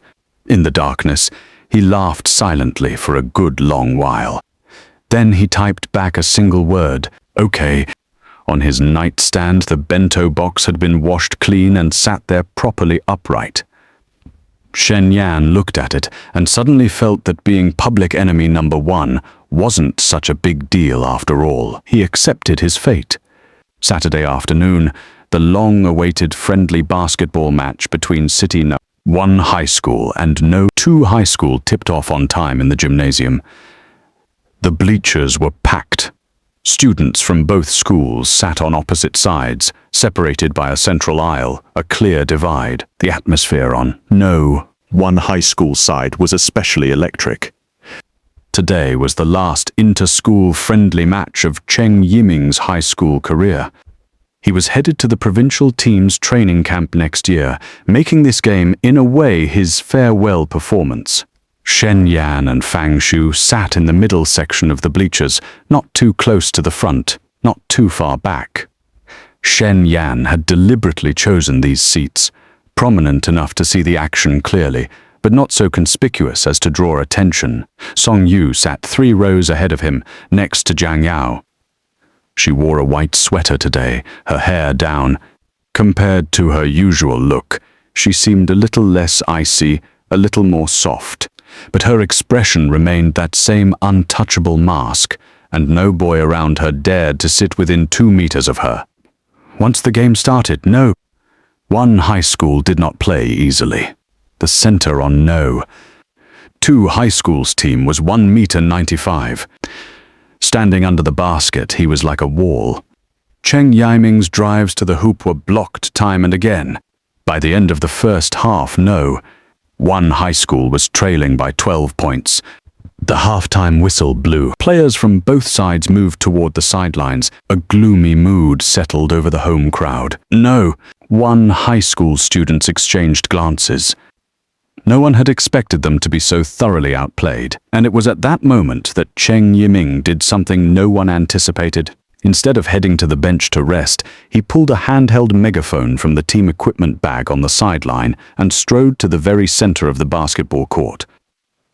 A referee blew a whistle, signaling him to get back, but Cheng Yiming completely ignored it. He raised the megaphone, pressed the switch, and a screech of feedback ripped through the gymnasium, making everyone clap their hands over their ears. Everyone, can I have your attention for just 1 minute? His voice, amplified through the megaphone, reached every corner of the gym. The buzzing chatter quickly died down. All eyes were on that tall, handsome figure at center court. Shen Yan felt his heart lurch. His gut told him something bad was about to happen. Cheng Yiming drew a deep breath and turned, facing the bleachers. His gaze swept over the crowd and landed unerringly on Song Yu. Song Yu. The entire gymnasium fell so silent you could hear the hum of the overhead lights. I've liked you since the first year of high school. In these 3 years, I've written you 37 letters. Every single one sank like a stone in the ocean. I've had people deliver flowers to you 15 times, every time they were sent back. I've tried every way I can think of, every way I couldn't think of. I've tried them all. His voice, distorted through the speaker, still made every word land with absolute clarity in the ears of every person present. Today is the last home game of my high school career. I want to ask you in front of everyone seriously and sincerely. He lifted the megaphone higher. His voice rose another notch, straining with emotion. Song Yu, will you be my girlfriend? I will spend every moment from now on proving that I, Cheng Yiming, am worthy of you. The instant his last word fell, the entire gymnasium exploded. Whistles, shrieks, cheers and shouts merged into a deafening roar that practically threatened to blow the roof off. The students from No. 2 high school joined the ruckus. Some stood and applauded, others held up their phones to record. The scene was utter pandemonium. The teachers from No. 1 high school at the officials' table shouted, trying to restore order, but no one listened. The classmates sitting around Song Yu all turned their heads in unison to stare at her. Hundreds of pairs of eyes locked onto her like spotlights, pinning her to her seat. Shen Yan's hands, resting on his knees, unconsciously clenched into fists. He stared at the back of Song Yu's head, having no idea what she would do next. Being publicly confessed to like this in front of the entire school, whatever reaction she gave would be amplified, spread, dissected. A rejection would crush someone's pride. Silence would be interpreted as acquiescence, and a nod that was absolutely out of the question. Song Yu stood up. She didn't look at Cheng Yiming. She didn't look at the classmates around her. She didn't look at any of the people shouting and cheering. She rose from her seat and walked, step by step, down the bleacher steps.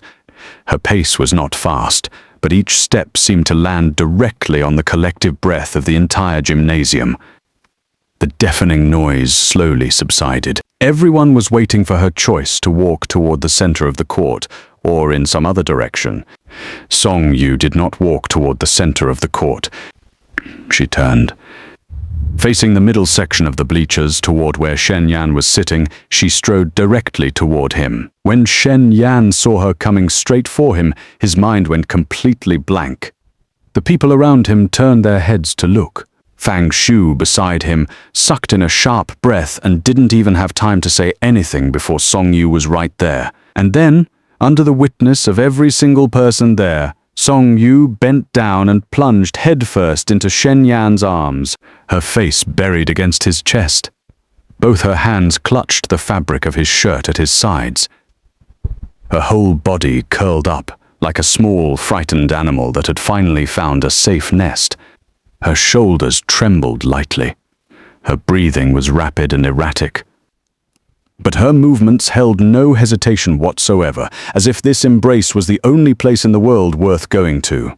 The air in the gymnasium froze solid for a full 3 seconds. Then it detonated. Fang Shu shot up from his seat, his mouth hanging wide open, completely incapable of speech.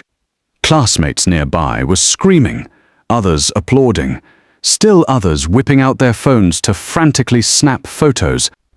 The entire bleachers were like a bomb had gone off, one wave of noise crashing after another. Shen Yan felt the soft body in his arms trembling slightly. He looked down. He saw Song Yu's tightly shut eyes, the rims of her ears flushed red.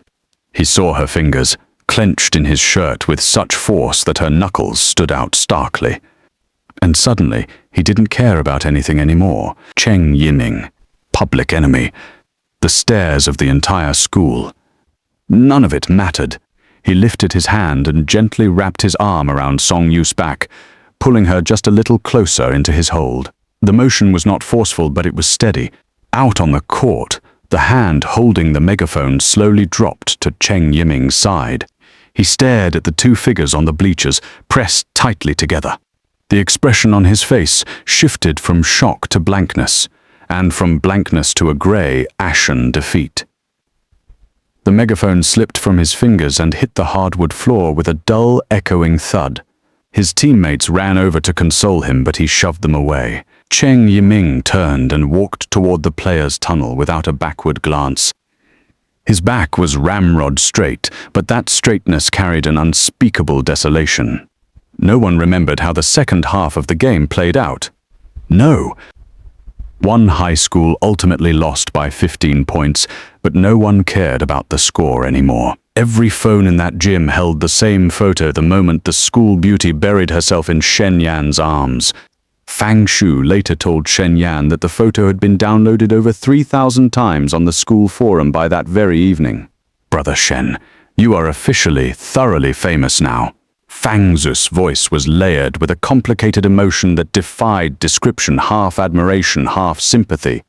Right now, the feelings every guy in school has for you can no longer be described as just jealousy. It's pure, concentrated hate. Shen Yan didn't reply. He sat on the living room sofa, looking at that pinned photo on the forum on his phone screen. The shot wasn't perfectly sharp, but it was clear enough. In the photo, his head was lowered, Song Yu's face buried against his chest, his arm wrapped around her back. The picture looked like he was protecting something fragile and precious. He saved the photo. From the kitchen came Song Yu's shout, laced with a coy, complaining lilt. Shen Yan, are those eggs done yet? I'm hungry. Shen Yan put his phone down and walked into the kitchen. Song Yu was sprawled across the dining table, chin propped on her arms, her bright, shining eyes fixed on the spatula in his hand. This look was a world away from the panicked girl who had flown into his arms in the gymnasium just hours before. Shen Yan slid the sunny-side-up egg into her bowl. His voice carried a note of teasing resignation. "Miss Song, that little performance you put on in the gym today has officially ruined my reputation." Song Yu picked up her egg with her chopsticks, took a bite, and let the runny yolk spill over the rice. She squinted her eyes in bliss and replied with righteous indignation, "Then it's ruined, I guess. I don't want to be innocent anymore anyway." Shen Yan paused, then laughed. He sat down across from her and picked up his own chopsticks. "Fine. Ruined it is." Song Yu glanced at him from over the rim of her bowl, her smile irrepressible. She ducked her head, took another huge bite and mumbled indistinctly, "You can't run away now anyway." Shen Yan didn't quite catch it, but he could guess what she had said. He didn't ask. He just picked up the other fried egg from his own plate and placed it into her bowl. The calm after the storm lasted less than 24 hours. Sunday afternoon, Shen Yan and Song Yu had planned to go to the big bookstore downtown to buy some reference books. To avoid being seen together, they deliberately staggered their departure times. Shen Yan went downstairs first and waited at the entrance to their residential compound. Song Yu would follow 5 minutes later. It was an old compound with relatively few residents, usually quiet and peaceful. Shen Yan stood under the ginkgo tree by the gate, scrolling through his phone. Out of the corner of his eye, he saw Song Yu emerge from their building. She wore a light blue dress today, a beige cardigan layered over it, her hair pinned back with a hair clip. She looked fresh and neat and sweet.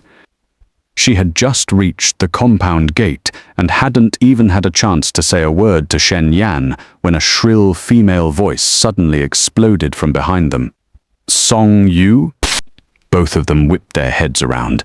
3 people were walking out from deeper inside the compound. More precisely, it was a mother and daughter and a tall boy walking behind them. The girl, with her hair in pigtails, was carrying 2 bags of groceries. Her mouth was hanging open wide enough to fit a fist, her eyes bulging like bronze bells. Shen Yan recognized her immediately. Jiang Wenwen from Class 5 of Grade 11, the deputy head of the school's broadcasting station. Her school-wide nickname was known to everyone, Jiang the Megaphone. The meaning was that any secret that reached her ears would be broadcast across the entire teaching building within half a day. And the person walking behind Jiang Wenwen was, of all people, Cheng Yiming. Shen Yan's pupils contracted sharply. Cheng Yiming was dressed in sportswear and carrying a fruit basket. He appeared to be here to deliver something to Jiang Wenwen's family. Jiang Wenwen's mother and Cheng Yiming's mother were colleagues. Their 2 families lived in the same compound. This was a connection Shen Yan had never known about before. Cheng Yiming's gaze flicked from Shen Yan to Song Yu, and then from Song Yu back to Shen Yan. His lips pressed into a thin, hard line, his expression dark enough to drip water. Jiang Wenwen clearly hadn't recovered from her shock. She pointed at Song Yu and Shen Yan, her voice cracking. You two came out of the same building together. You're living together?" Song Yu's face drained of color.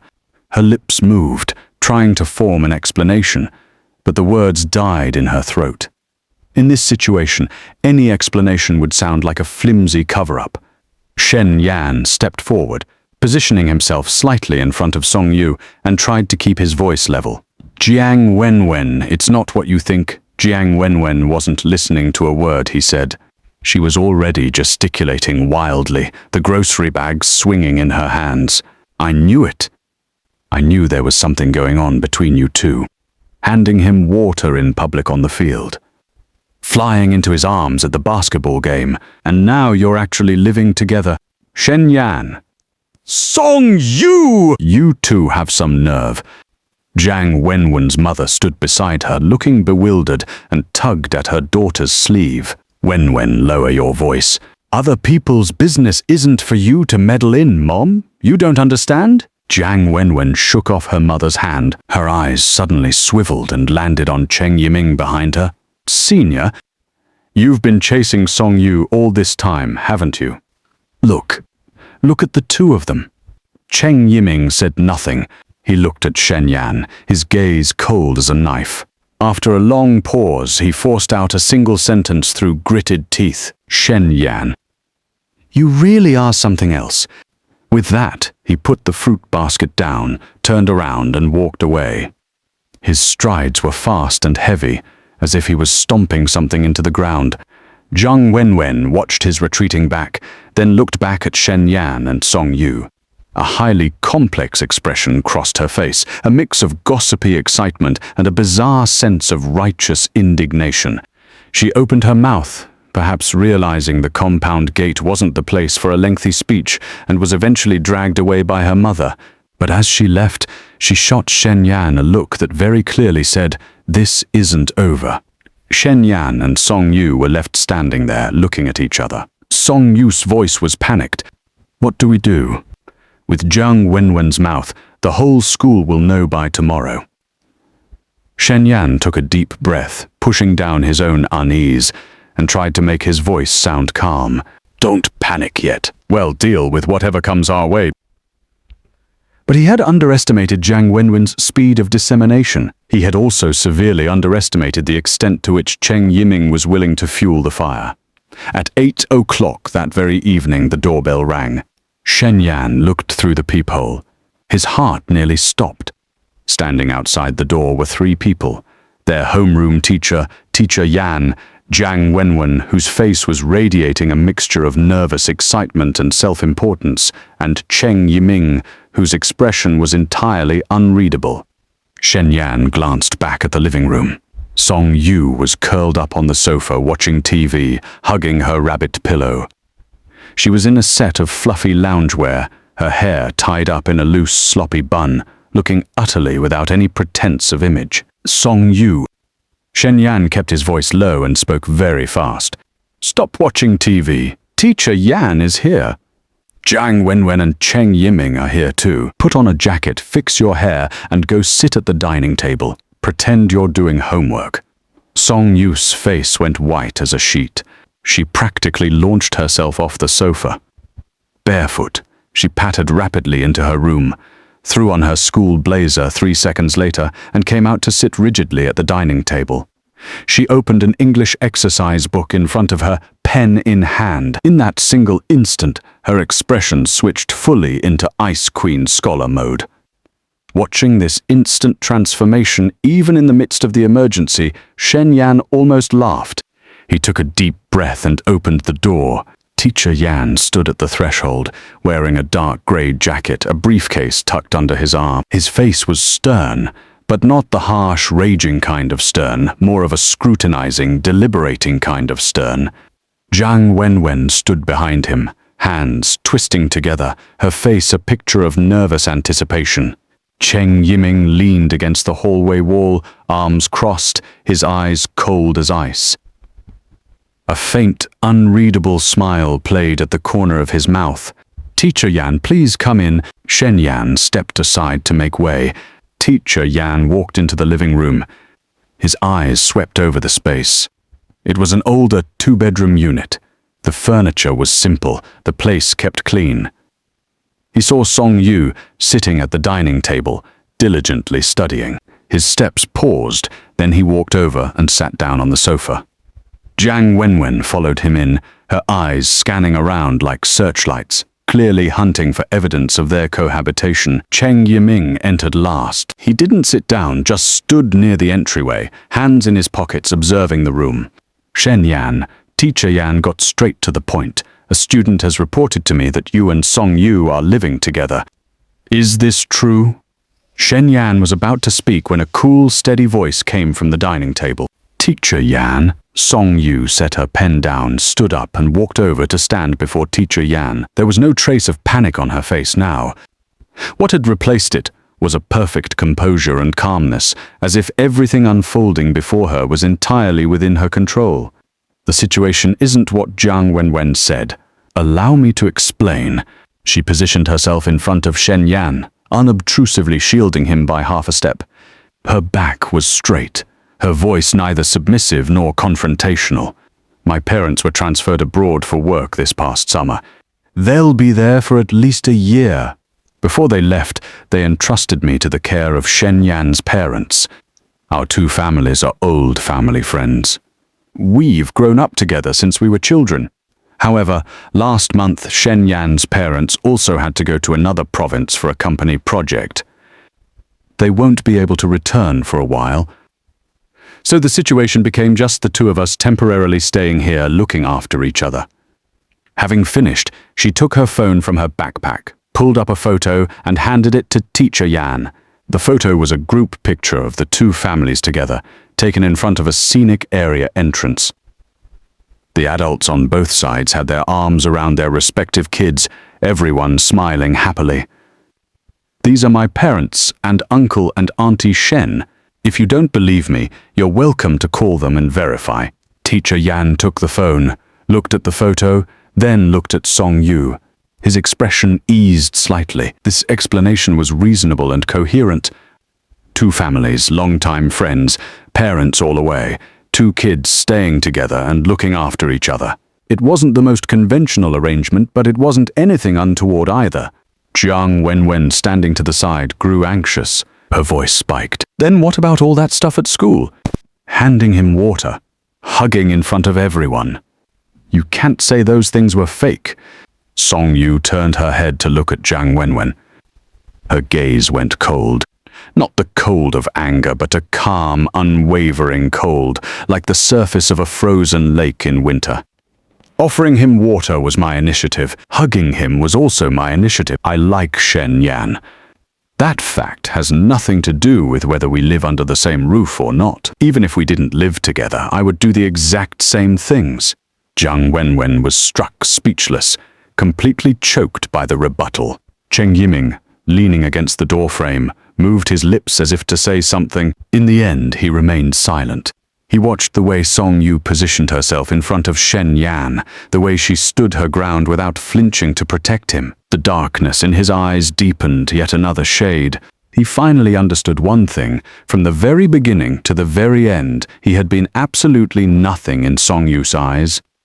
Teacher Yan was silent for a moment, then handed the phone back to Song Yu. He didn't continue to press on the matter of their romantic relationship. At this age, the harder you tried to crush these things, the more likely they were to backfire. As a homeroom teacher of 20 years, he knew this better than anyone. But a warning still needed to be given. Shen Yan, Song Yu, I understand your situation now. Since it's a family arrangement, the school will not interfere unduly in this matter. However, his voice grew more weighty. You are high school students right now. Your primary responsibility is your studies. You must have a clear sense of boundaries. Furthermore, I will need to report this to the school administration and, if necessary, contact your parents to confirm the situation. Until then, you yourselves must also be mindful of appearances. Don't give people any more ammunition for gossip. Understood? Song Yu and Shen Yan spoke almost in unison. Teacher Yan stood up. He glanced at Jiang Wenwen and Cheng Yiming. His tone was flat but carried a clear warning. That goes for the two of you as well. Classmates should be understanding toward one another. Don't go chasing shadows, and certainly don't blow things out of proportion. This school is not a gossip tabloid. Jiang Wenwen's face flushed bright red. She lowered her head and muttered a quiet, "Okay." Cheng Yiming silently stepped aside from the doorway. His face was ashen as he turned and left, his footsteps echoing down the hallway, growing fainter and fainter. The moment the door closed, Song Yu's ramrod straight spine instantly crumpled. She slumped against Shen Yan and let out a long, shaky breath. Her palms were slick with cold sweat. I was so scared. Her voice had completely lost that icy edge from moments ago. It was as soft as a cookie soaked in water. Shen Yan looked down at her. An indescribable emotion welled up in his heart. When Teacher Yan had been questioning them, Song Yu was the first to step forward and block him, taking all the responsibility for the situation onto her own shoulders. That silhouette had been so slender. Yet standing there in front of him, it had held a steadfastness that would let no one cross the line. He reached out and ruffled her hair. "You were pretty fierce just now, though." It was all my initiative said that without even blinking. Song Yu buried her face against his arm. Her voice was muffled. "That was an act.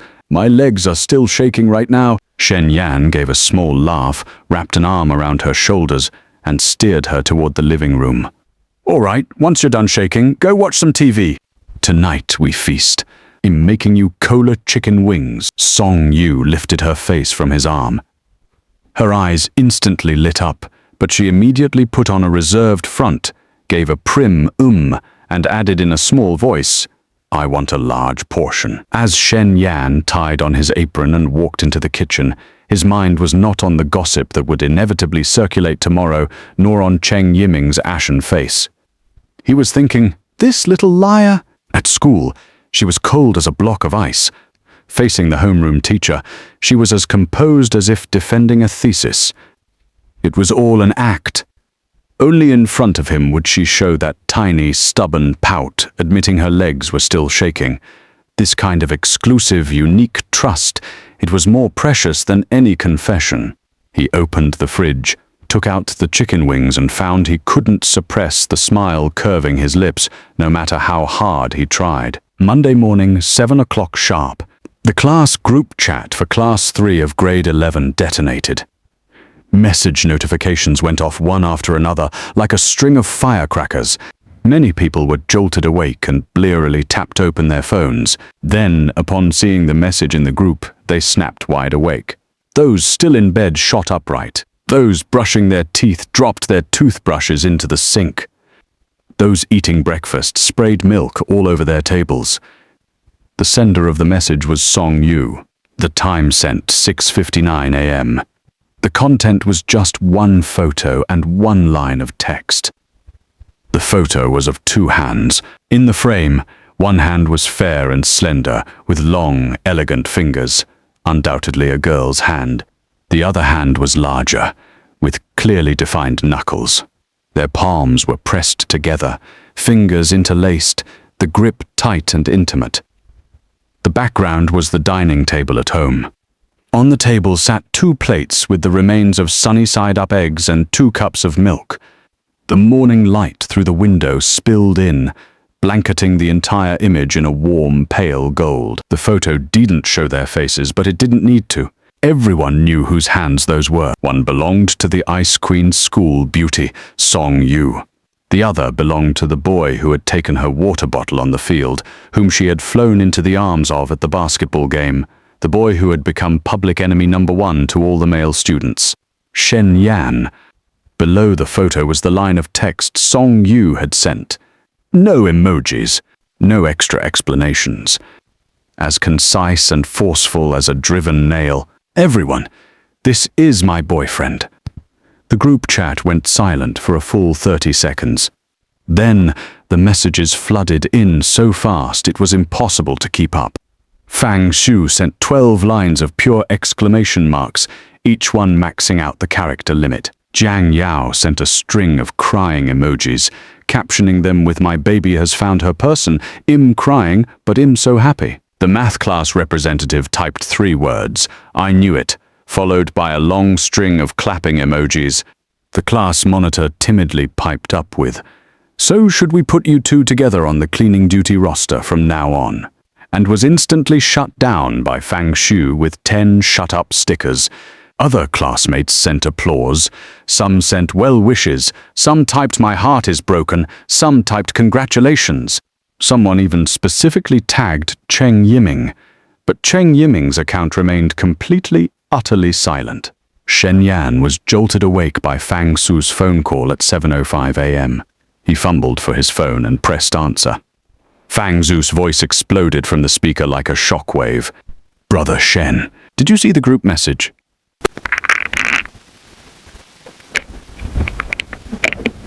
Song Yu posted a picture of you 2 holding hands. She said, "You're her boyfriend." An official announcement in the class group. Everyone is seeing it.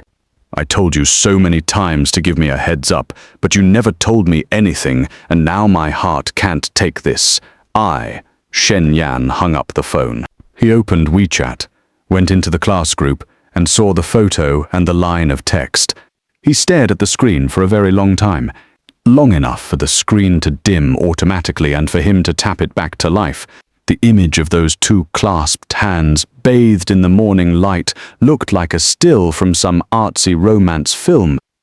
He remembered that moment at the dining table this morning, after Song Yu had finished her last bite of egg. She had suddenly reached out, taken his hand, and snapped a picture with her phone.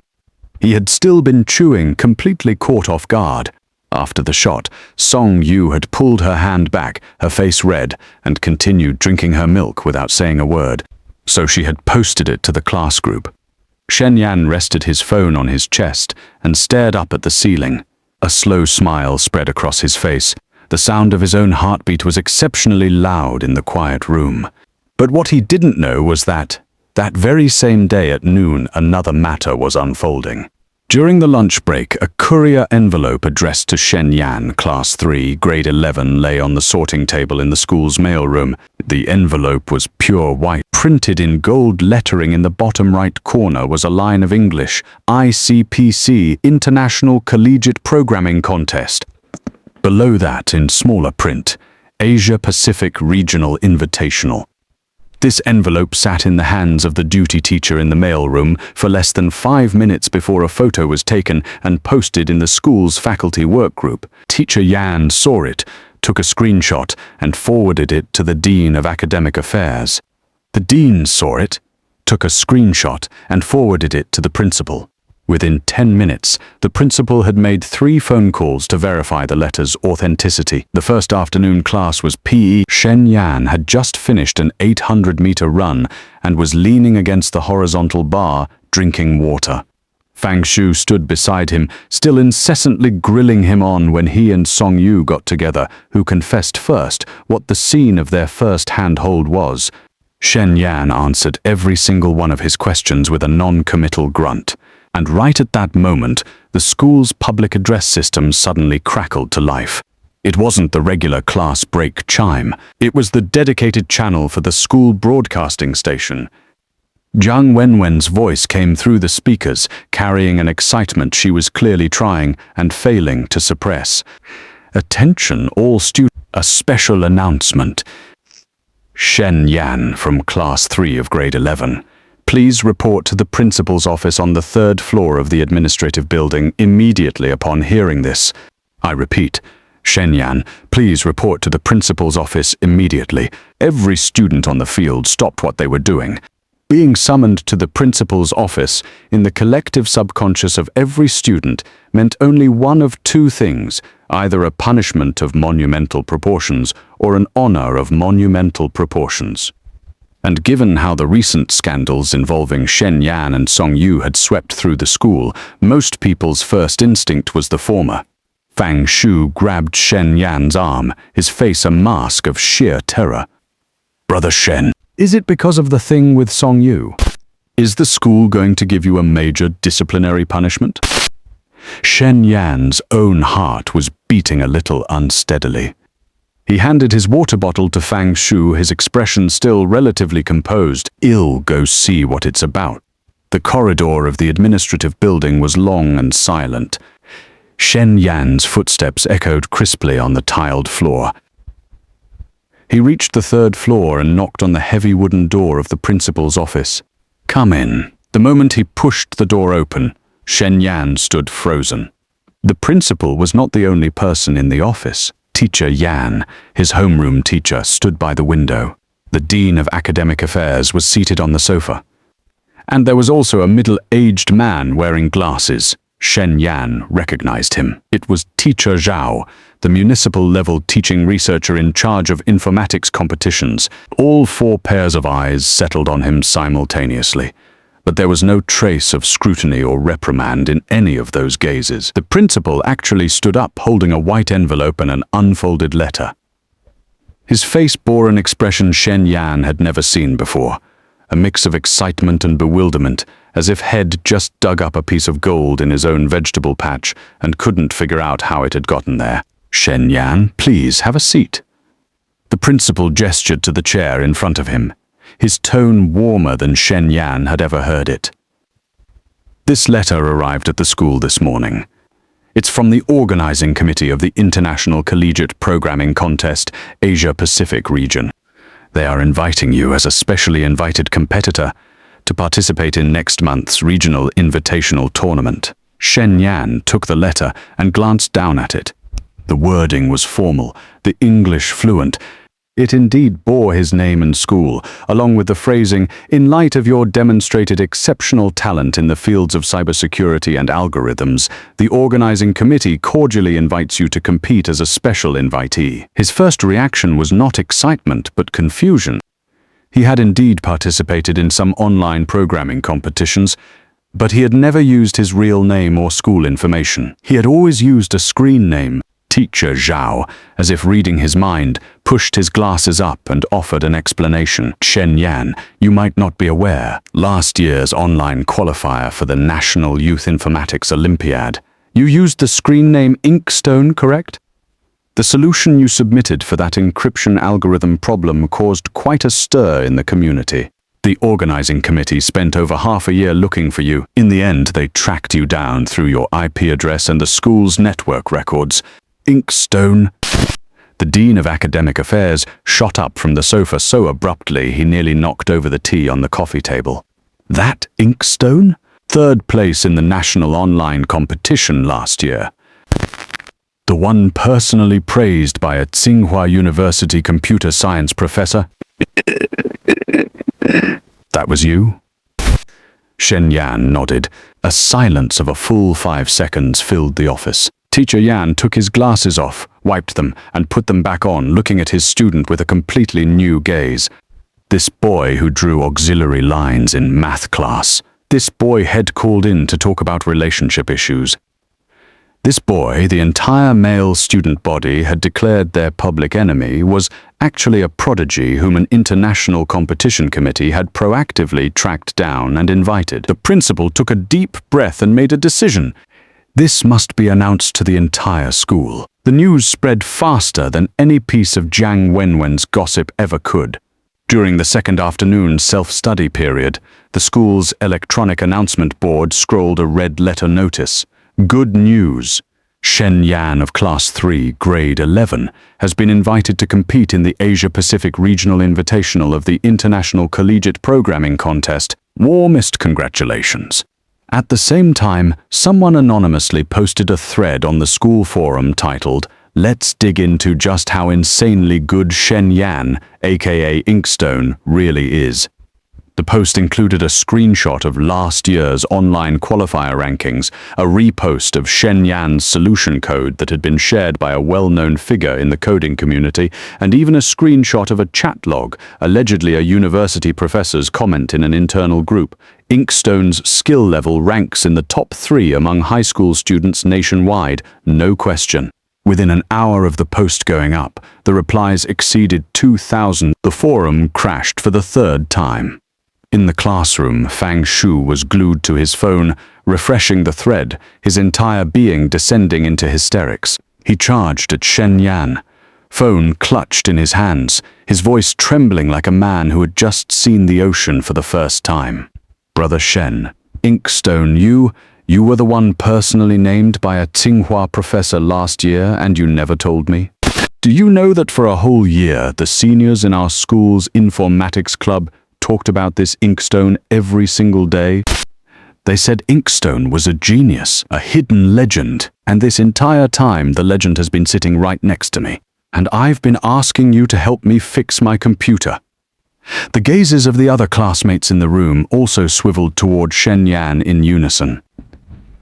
Those gazes no longer carried the hostility of seeing a public enemy, but the awe of seeing a living legend.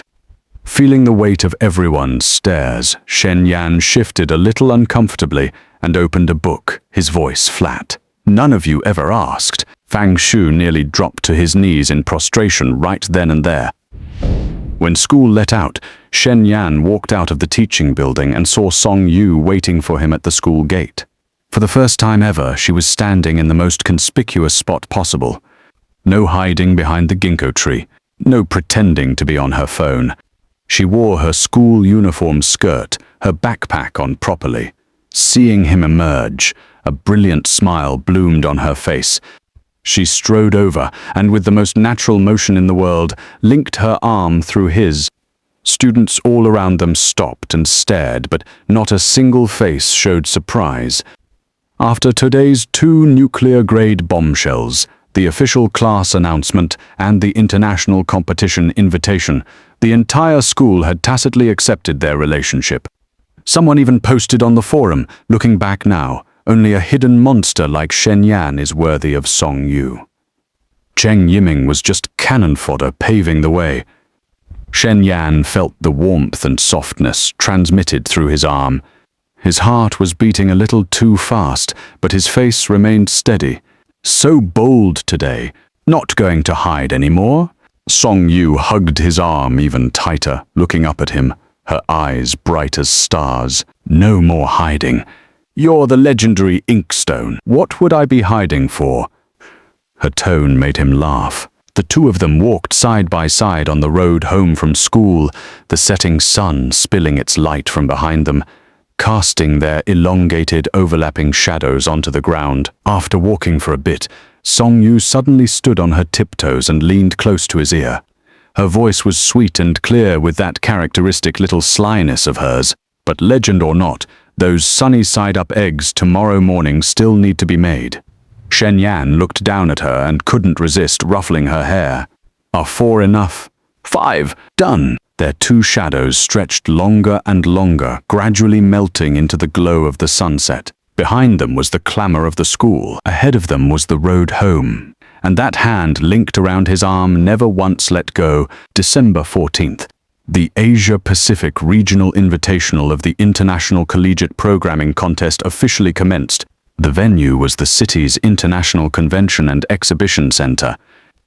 32 teams, hailing from top universities and specially invited high schools across the Asia-Pacific region. Among them were powerhouses like the University of Tokyo and the National University of Singapore. There were only 2 high school teams. City, no. One high school was one of them. The other was from a prestigious high school in Shanghai. Shen Yan, as team captain, led his 2 teammates, Lin Zhe, an enthusiastic coder from grade 11, and Zhou Zihan, the vice president of the school's informatics club, into the main competition hall. They wore the white team jerseys of City No. 1 high school. Under the gaze of the university students filling the hall, they looked exceptionally young, even a little bit green. In the front row of the audience sat Song Yu, flanked by Fang Shu and Zhang Yao. Song Yu was holding a cheering sign she had made herself. On it, written in colorful markers, were 4 big characters: Inkstone will win. Next to the words, she had drawn a lopsided strawberry. Zhang Yao leaned over, looked at the strawberry and couldn't help but comment, "Did you draw a strawberry or a potato?" Song Yu ignored her and simply raised the sign a little higher. The competition officially began. 5 problems. 4 hours. The countdown clock on the giant screen started ticking. The only sound in the hall was the clatter of keyboards. Shen Yan sat before his computer wearing a pair of blue light blocking glasses. His fingers flew across the keys, lines of code materializing on the screen. His 2 teammates, following the division of tasks he had laid out, were working on their respective modules, their coordination seamless. Problem 1. Data structures. Passed in 27 minutes. Problem 2. Dynamic programming. Passed in 41 minutes. Problem 3 was widely acknowledged as the hardest of the set, a complex algorithm problem combining graph theory and network flow. Even the team from the University of Tokyo was stuck on it for nearly an hour. Shen Yan stared at his screen, his fingers pausing for a long moment. Then suddenly his speed exploded. He broke the problem down into 3 sub-problems, wrote 3 separate functions, and finally linked them together with a cleverly designed interface. 2 hours and 9 minutes in. Problem 3 passed. On the sidelines, Zhou Zihan couldn't help but mutter a quiet curse word, his voice filled with nothing but pure awe. In the audience, Fang Shu was so worked up he nearly tumbled out of his chair. Jiang Yao grabbed Song Yu's arm and shook it furiously. But Song Yu had no reaction. She just clutched that cheering sign tightly, her unblinking eyes fixed on the figure in the white team jersey on the competition floor. The final problem was the anchor problem of international competition-level difficulty, carrying the highest point value of the set. Time slipped away second by second. The rankings on the big screen jumped and shifted continuously. The University of Tokyo was currently in first. The National University of Singapore close behind. One high school and the Shanghai High School were tied for third. With only 15 minutes left on the clock, Shen Yan hit the enter key. A green accepted flashed on the screen. Problem 4 passed. At the judges' table, one of the evaluators, a professor from Tsinghua University, took off his glasses and carefully scrutinized this high school student's submission record. He leaned over and said softly to his colleague beside him, "This kid, his future is limitless." The countdown hit 0. The final rankings were announced. City, no. 1 high school, second place overall. First prize. The entire hall erupted in applause. University students rose to their feet, directing looks of genuine respect toward the youngest team in the competition. Shen Yan pushed back from his chair and rubbed his sore wrists.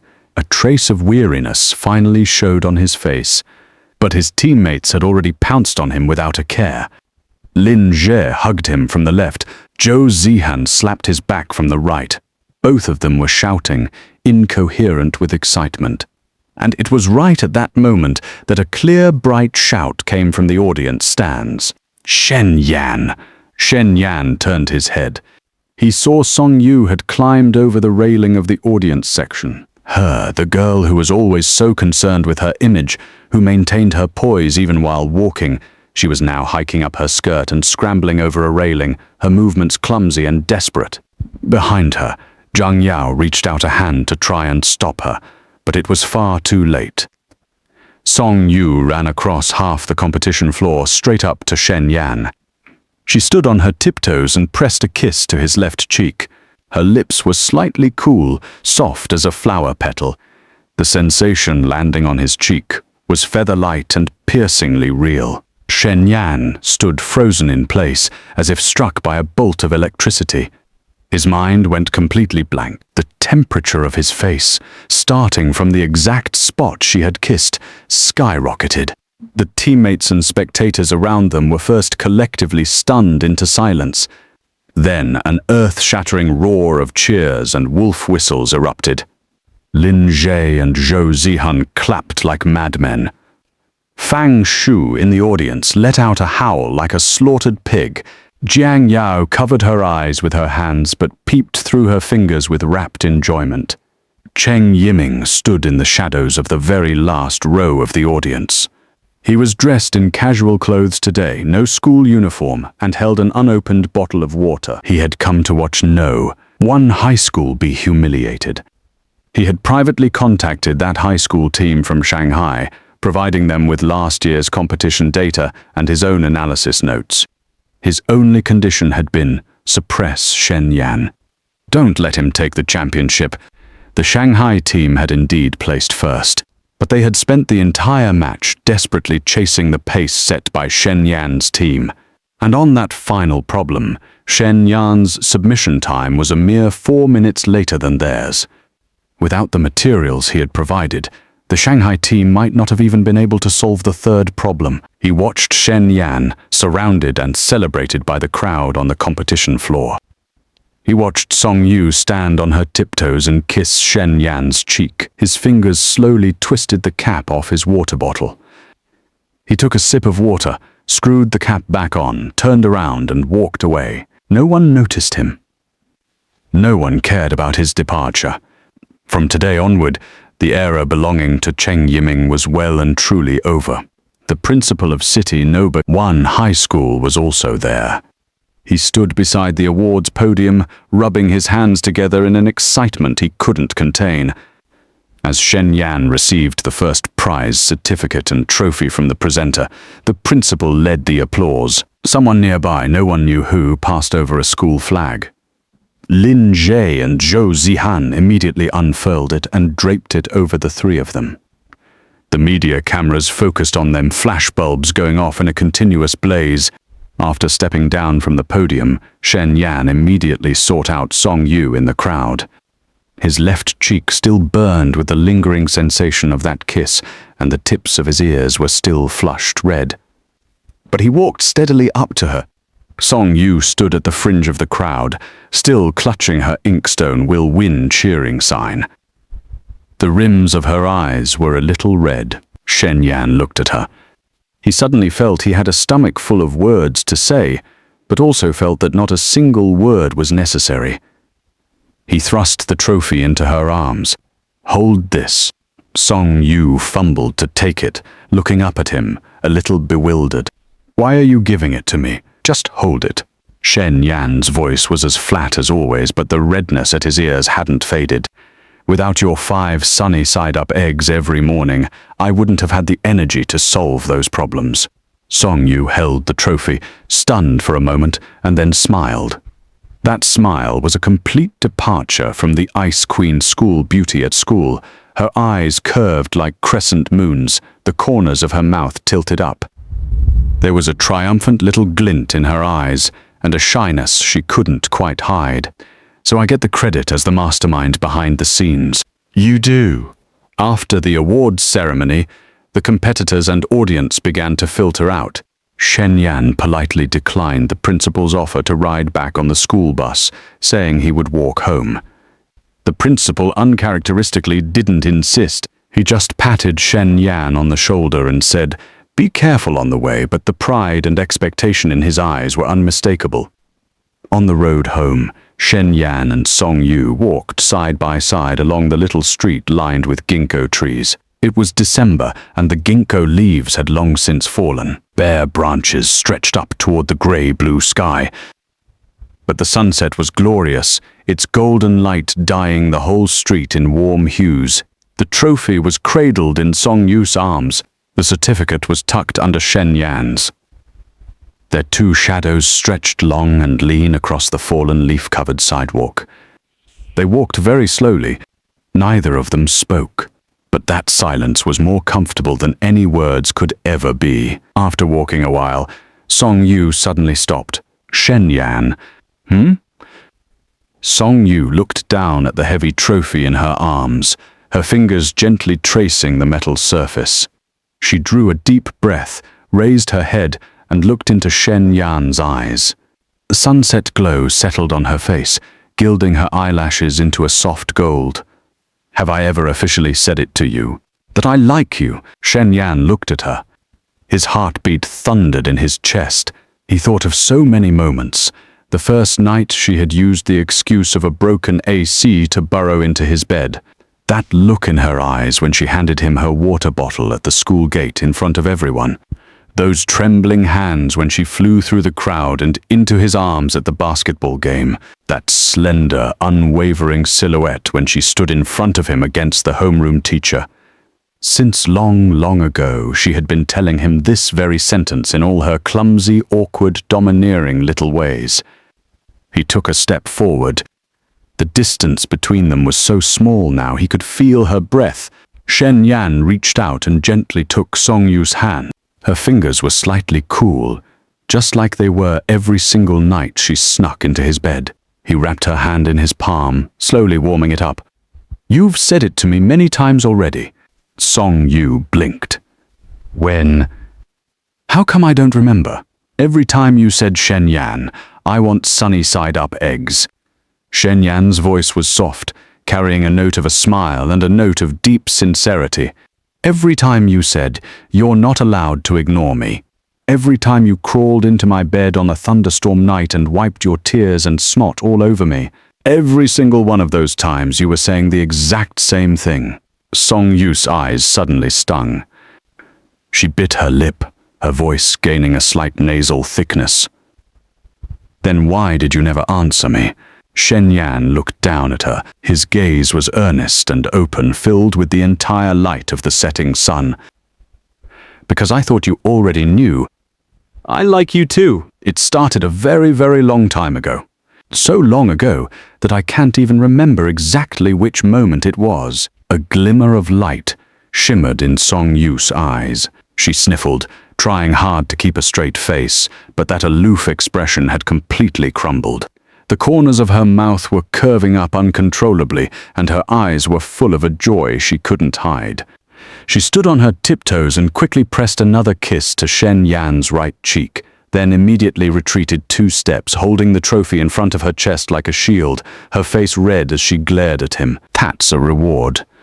For the competition today, Shen Yan touched the cheek she had kissed and smiled. He reached out his hand. Let's go home.